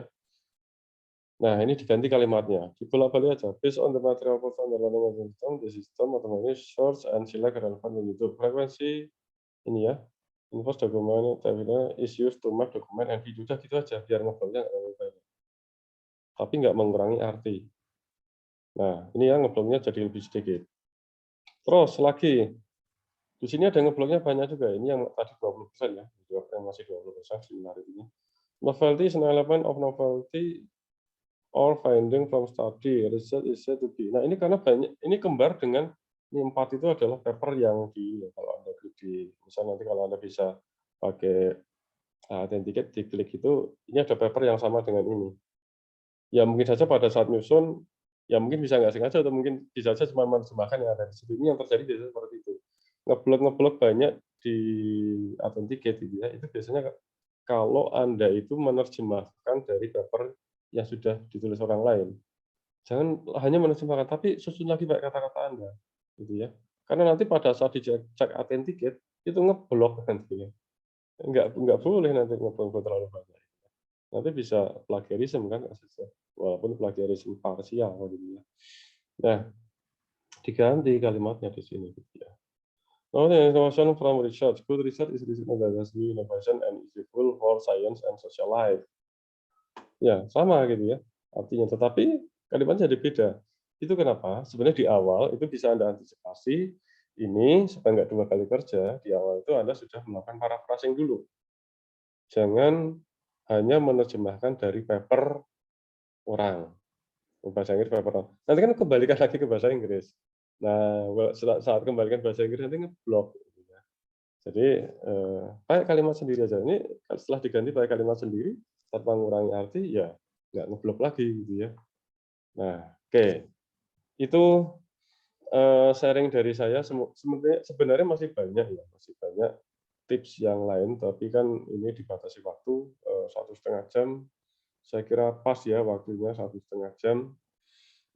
Matur nuwun, hatur nuhun, terima kasih, thank you, mareng you, gitu ya. Saya kembalikan lagi ke Mas Pahlevi ya. Saya stop share atau ya saya stop share dulu. Oke, terima kasih Pak Faizal. Saya mendapatkan hal baru nih Pak dari yang Bapak sampaikan. Ya, yang saya banyak alami ketika menulis tuh pasti kalau di Grammarly juga ya, dia selalu menyarankan gunakanlah kata aktif gitu ya, kurangilah menggunakan kata pasif, have been done, have been proposed dan sebagainya. Dan itu harusnya diganti dengan kalimat aktif. Dan saya baru tahu kalau menggunakan we di dalam jurnal itu lumrah digunakan. Ya itu hal yang baru yang saya pelajari Pak Faisal. Oke, teman-teman. Kita akan masuk sesi diskusi nih ya. Tadi kan sudah saya sarankan tuh teman-teman double video gitu ya antara yang teman-teman tulis dengan yang disampaikan Pak Faisal di materinya. Mungkin teman-teman langsung bisa open mic ya atau apa namanya bisa ditulis di kolom chatting. Tapi saya sangat rekomendasikan untuk teman-teman langsung open mic ya. Jadi konteks masalahnya itu terjelaskan gitu ya, sehingga teman-teman nanti bisa diskusi. Silakan teman-teman yang ingin bertanya dulu, raise hand dulu, kita akan diskusi bareng-bareng. Atau mungkin saya opening dulu nih Pak untuk pertanyaan. Oke, ini ada lagi nih dari Bagas. Mas Bagas silakan. Bagas.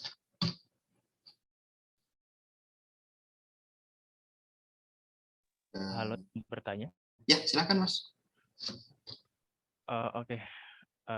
Ingin bertanya untuk Bapak Faizal. Jadi begini Pak, yang terkait dengan penyebutan, kan tadi ada yang salah, contoh yang salah itu dia nyebutkan untuk merefer suatu paper, dia nyebutkan judulnya dan disarankan langsung sebutkan nama author dan ditambah di KK. Nah, saya juga pernah menemukan, paper jurnal internasional dia itu nyebutnya nggak pakai DKK gitu Pak, dia malah mirip ke sitas yang bentuk lain, contohnya kayak misalnya, Abu et al. Terus explain, terus dicitasi lagi dia pakai IEEE lagi yang pakai angka itu, Pak. Nah, kalau pakai seperti itu apakah boleh, Pak? Terima kasih, Pak. Ya boleh. Jadi pakai nama, tapi jangan menyebutkan judulnya. Itu nggak lazim. Khususnya untuk di paper-paper ya high end ya. Karena kan paper-paper itu kan kelasnya macam-macam. Soalnya di jurnal-jurnal, jurnal-jurnal ya high end. Tadi gimana menyebutkannya dia? Menulisannya gimana? Gimana tadi? Nama, terus? Dia, nama autor pertama, terus koma et al gitu, Pak. Ya biasanya Mirip et al. citasinya. Oh, oke. Ya Kalau seperti tadi, pakai contoh yang tadi. Jadi dia menyebutkan nama, seperti saya share screen lagi ya.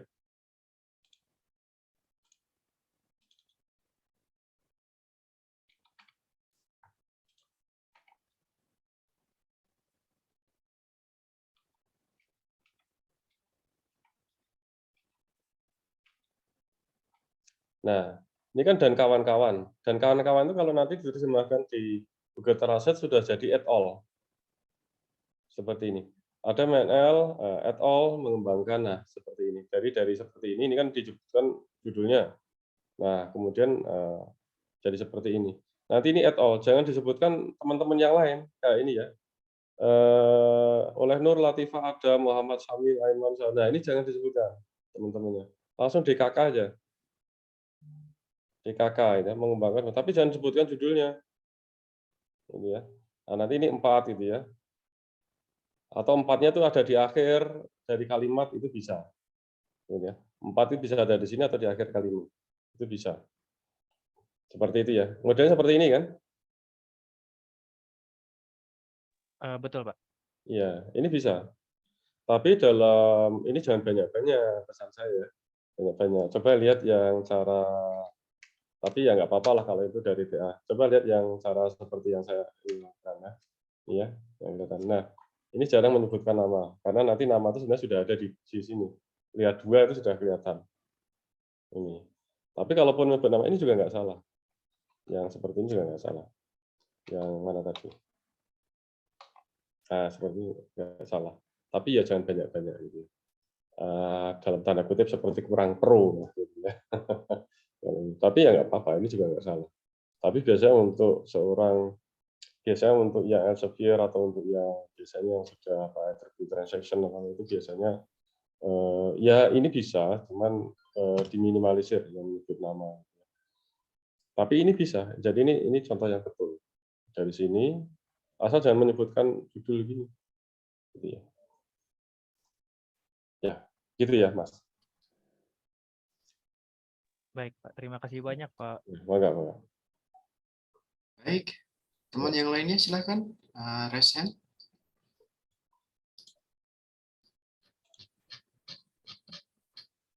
Oke. Nah, sambil nunggu yang raise hand, Pak Faisal, saya ingin bertanya tentang mungkin pas studi literatur. Kalau di dalam contoh Pak, tadi yang contoh yang dari slide itu per paragraf itu menceritakan penelitian yang telah dilakukan oleh autor atau dalam citasinya gitu. Yang warna hijau, yang warna tadi Pak, yang di contoh. Oh, yang tadi. Contoh yang mahasiswa ya. Yang ini misalkan Pak, yang di studi literatur itu satu paragraf itu menceritakan apa yang dilakukan oleh peneliti tersebut. Nah, apakah possible Pak, jika kita membuat satu paragraf tersebut berisi satu topik dan berisi banyak penelitian? Contoh, kalau di dalam ini misalkan paragraf pertama dalam studi literatur itu nyeritain penelitian-penelitian berkenaan dengan video recommender. Jadi tidak fokus pada satu penelitian, tapi penelitian terkait yang topiknya mengenai video recommender. Iya. Memang seharusnya seperti itu, Pak. Oh, okay. Ya, seperti ini kan contoh bab yang pertama itu tentang perkembangan media digital untuk sebagai sarana ini ya apa menyebarkan informasi tentang kesehatan. Nah ini di sini ini jadi harus nyambung karena tadi kalimat di sini itu kan nggak nyambung. Harusnya dia konsisten satu pokok pikiran bahwa ini akan cerita tentang perkembangan media digital sebagai sarana penyampaian informasi tentang kesehatan. Jadi ini dibentuklah kalimat supaya nyambung, karena ini sudah betul, cuma cara penyusunan kalimatnya itu nggak ngalir antara satu kalimat dan kalimat yang lain. Nah kalau di ini kan nggak ngalir ya kalau dibaca ini. Nah ini kan lebih mengalir. Jadi konsisten bahwa ini adalah tentang perkembangan media digital dalam penyampaian informasi tentang kesehatan. Memang harusnya seperti itu. Jadi satu paragraf itu adalah satu pokok pikiran ya. Kemudian yang bab 2 ini lain lagi. Nanti bab yang lain nanti akan mensitasi paper-paper yang terkait dengan pokok pikiran yang ada di situ. Itu idealnya memang seperti itu. Jadi sebenarnya itu betul, kadang-kadang ada gini. Nah, ini ya, seperti ini ya. Dia cerita tentang paper ini, terus paragraf lain lagi ini, paragraf lainnya ini. Ini sebenarnya nggak bagus. Tapi ini juga nggak salah, gitu ya. Sehingga kalau menurut saya, jangan banyak-banyak yang seperti ini, sehingga ini digabung. Yang buka, ini kan buka siapa tadi? Buka Negra. Nah, buka Negra ini digabung aja. Kalau dia masih satu topik, masih menceritakan tentang topik yang sama. Jadi jangan satu paragraf penelitian siapa paragraf itu nggak lazim juga ya, bisa tapi dalam tanda kutip seperti kurang pro gitu kesannya gitu ya. Walaupun sebenarnya nggak salah, tetapi ya nggak bagus saja gitu ya. Sehingga ini digabung aja di sini. Nah gitu. Akan lebih baik kalau ini jangan menceritakan hanya satu. Ya, karena ini kan mahasiswa ya Pak ya, saya nggak bisa intervensi terlalu banyak. Tapi kalau yang saya sendiri, yang buat saya sendiri itu yang ini. Nah contoh yang, nah ini kan cerita banyak ya. Nah ini kan yang ini, saya cerita banyak gitu ya. Ini kan benar-benar yang saya buat sendiri. Ini contoh yang sebenarnya seharusnya seperti itu ya dalam paper yang ini ya, yang di Elsevier. Nah seperti itu. Tapi kalau untuk mahasiswa ya oke lah ya. Kita kan juga nggak sampai paper yang Elsevier gitu ya. Tapi ya ya international conference itu masih bisa lah gitu ya. Itu yang seperti itu. Ini sebenarnya nggak bagus juga gitu. Ini hanya satu ini nggak bagus juga. Ini digabung aja sebenarnya. Ya. Nah itu kalau mau contoh yang mungkin lebih proper ya yang ini yang saya tulis ini. Ya ini bisa cerita macam-macam gitu ya. Nggak harus bisa aja satu paper untuk satu paragraf, tapi bisa aja untuk satu paragraf beberapa paper. Gitu ya. Fleksibel aja. Ya gitu Pak. Baik, terima kasih Pak. Jadi ya kita ada dua cara yang pro dan kurang sedikit pro gitu Pak. Ya Pak, ini kan topiknya dari TA kan, ya ke Yeah.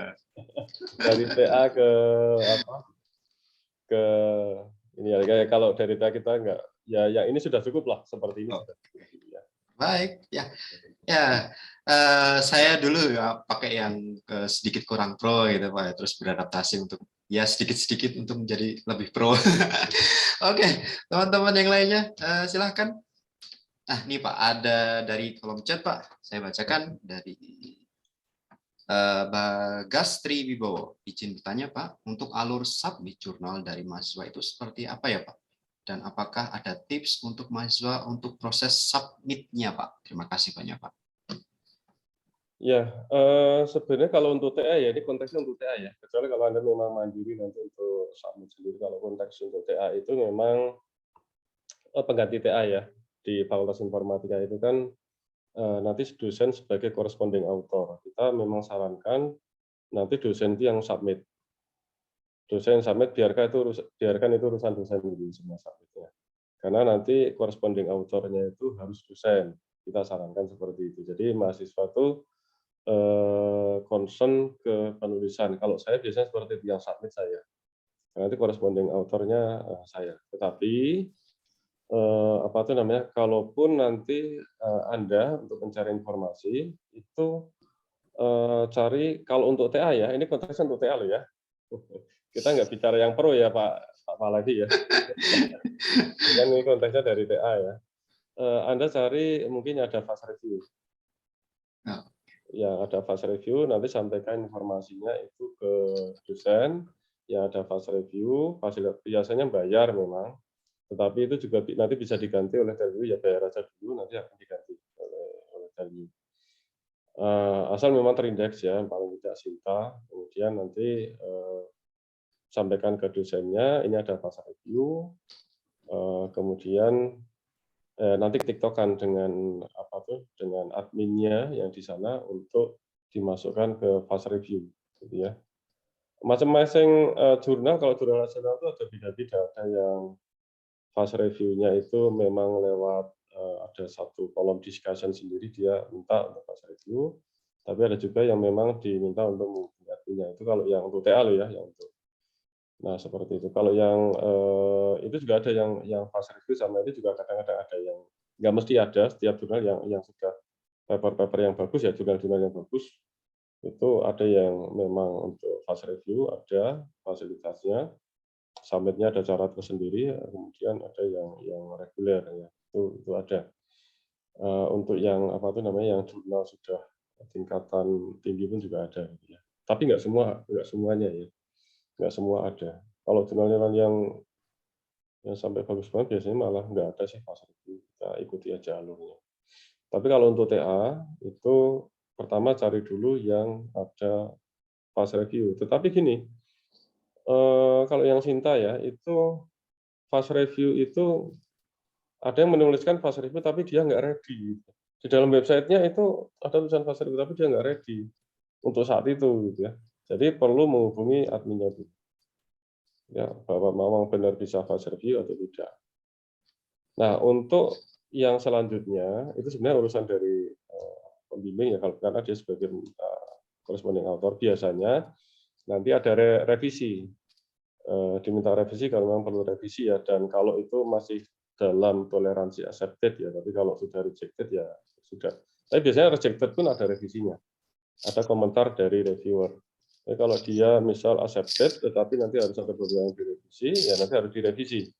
Nah, revisi itu biasanya itu tidak hanya mengirimkan jurnal yang sudah direvisi.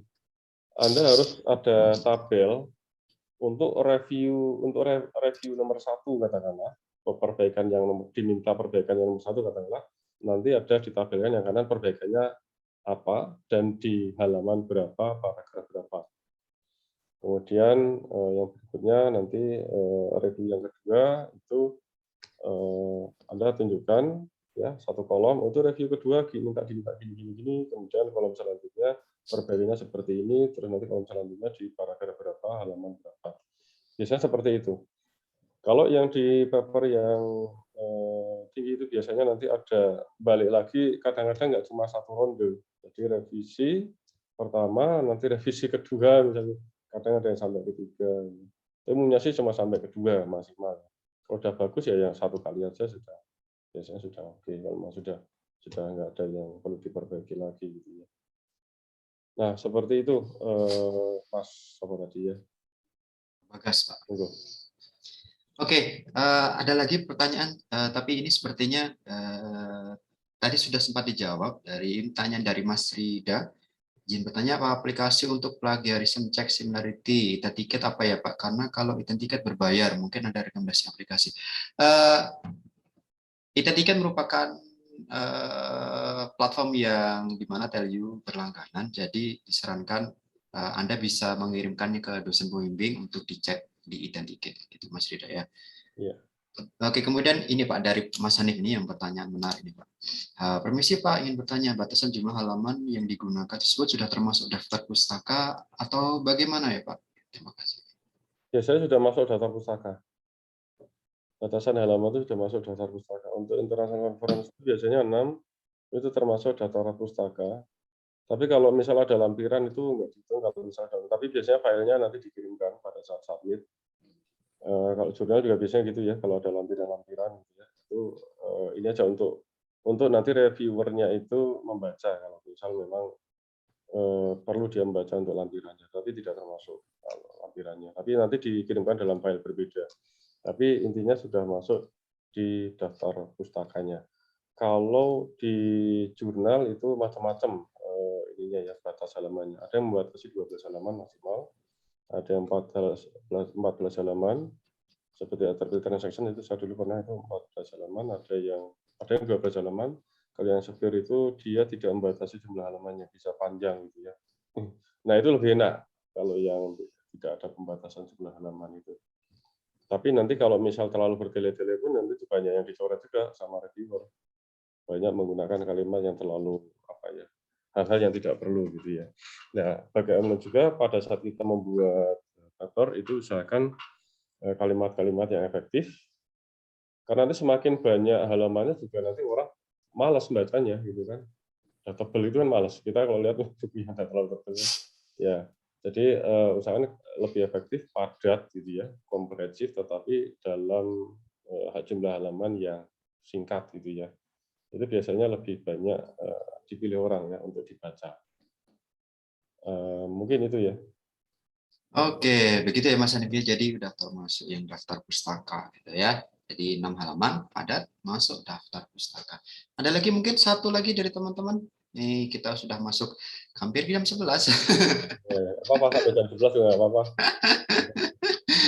Mungkin ada lagi dari teman-teman. Saya menghindari rapat setengah 11 malam. Dari Wadek ini. Bisa jadi tempat apa namanya. Ada lagi dari teman-teman mungkin? Bisa panggil saya dengan Pak Bay aja boleh kalau susah Pak Bay. Bye. Ada lagi deh teman-teman? Satu lagi deh. Monggo aja santai, nggak akan di. Ya, kami tahu kok hambatan teman-teman gitu ya. Makanya ini ada forum ini untuk berdiskusi. Mumpung kita bisa diskusi bareng-bareng. Ada lagi, satu lagi. Oh, bertanyalah, karena sesungguhnya bertanya itu ya bertanya. Oke, sepertinya ini teman-teman sudah banyak yang terjawab gitu Pak ya, beberapa pertanyaannya terwakili mungkin dari teman-teman yang lainnya juga. Biasa tambahkan sebentar Pak Lagi, tapi kalau menyebut Google Translator itu maksudnya ya yang kalau Anda websitenya Google Translate, cuman kan kalau di alamat websitenya memang tertulis Google Translate ya, tapi kan sebenarnya aplikasinya kan translator. Artinya Google Translator. Translatornya mirip ya, Google gitu ya. Berarti ada aplikasi yang lain.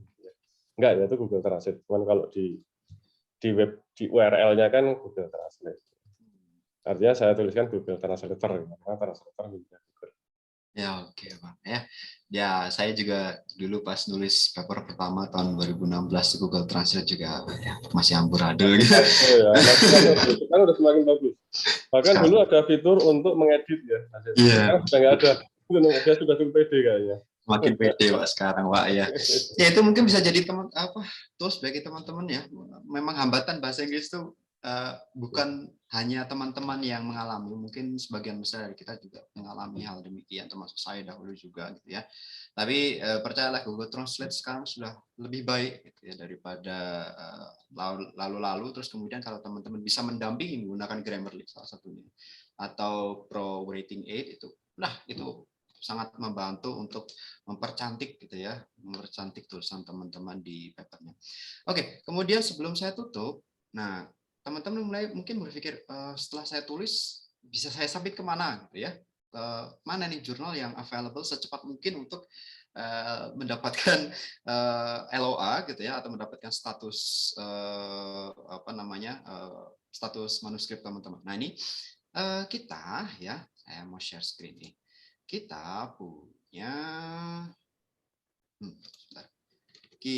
conference ya. Mana nih? Ini ya.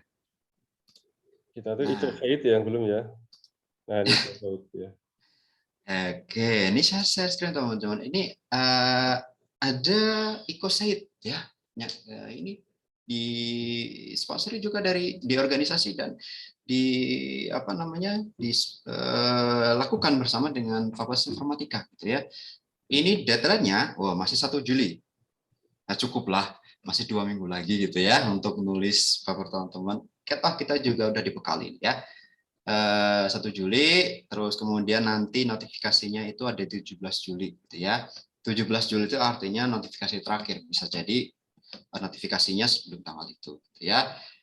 Kemudian ya nanti teman-teman juga bisa conference date-nya tanggal 20-23 November. Terus cakupannya banyak dan saya yakin ini cakupan yang TA-nya dari teman-teman semua ya, dari software engineering dan information technology. Kalau di saya misalkan di sini IoT Pak, ya, itu masuk di sini gitu ya. Kemudian kalau human computer interaction itu juga ada. Kemudian data data information government juga ada di sini ya. Jadi teman-teman setelah ini kan ya otomatis kan teman-teman perbaiki itu tulisannya ya, nanti diskusi dengan pembimbingnya ya, nanti diperbaiki lagi. Nah kalau udah cantik gitu ya, udah diskusi seperti saran Pak Faisal, nanti mau mengajukan kepada pembimbingnya untuk disubmit ke EcoSite ya. Kalau Pak Faisal menyarankan memang dosen pembimbingnya yang, walaupun dosen pembimbingnya jadi co-author, nanti dosen pembimbingnya yang akan mensubmit ke EcoSite ya teman-teman. Semoga teman-teman semua di sini nanti mendapatkan kesempatan untuk submit ke EcoSite ya. Ya saya harap ada setengah orang dari sini yang submit ke EcoSite gitu ya, sehingga ya teman-teman bisa mendapatkan experience dan sekaligus hadiah gitu ya. Paling dekat hari ini atau lebih Pak, permisi izin bertanya. Apakah submission paling dekat dari hari ini atau lebih dekat dari tanggalnya? Bisa dimulai dari sekarang. Ya, jadi submission akhirnya itu tanggal 1. Jadi bisa disubmit mulai dari sekarang, dari tanggalnya ya. Gitu ya. Oke. Sepertinya kita tidak ada pertanyaan lagi Pak Faisal. Jadi kita akan masuk sesi akhir untuk sesi penutupan. Sebelum ditutup ya, sekali lagi saya berharap teman-teman di sini mendapatkan banyak pengetahuan khususnya dari Pak Faisal mengenai penulisan jurnal. Karena ending dari penelitian salah satunya adalah dengan membuktikan dalam sebuah publikasi atau dipresentasikan ya, atau bisa jadi keduanya. Saya harap teman-teman semuanya selalu sehat, selalu dimudahkan dalam pengerjaan tugas besarnya, tugas akhirnya dilancarkan juga dalam pengerjaan tugas akhirnya.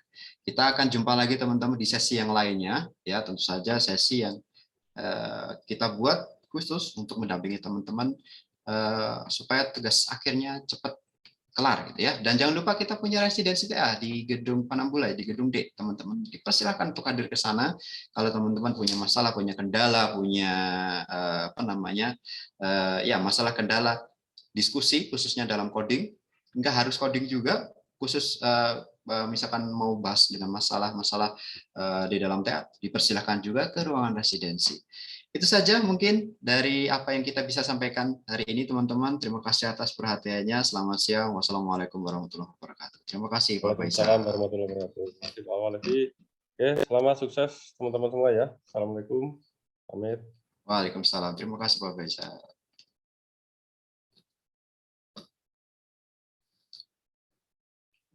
Ya, selamat berjuang teman-teman ya.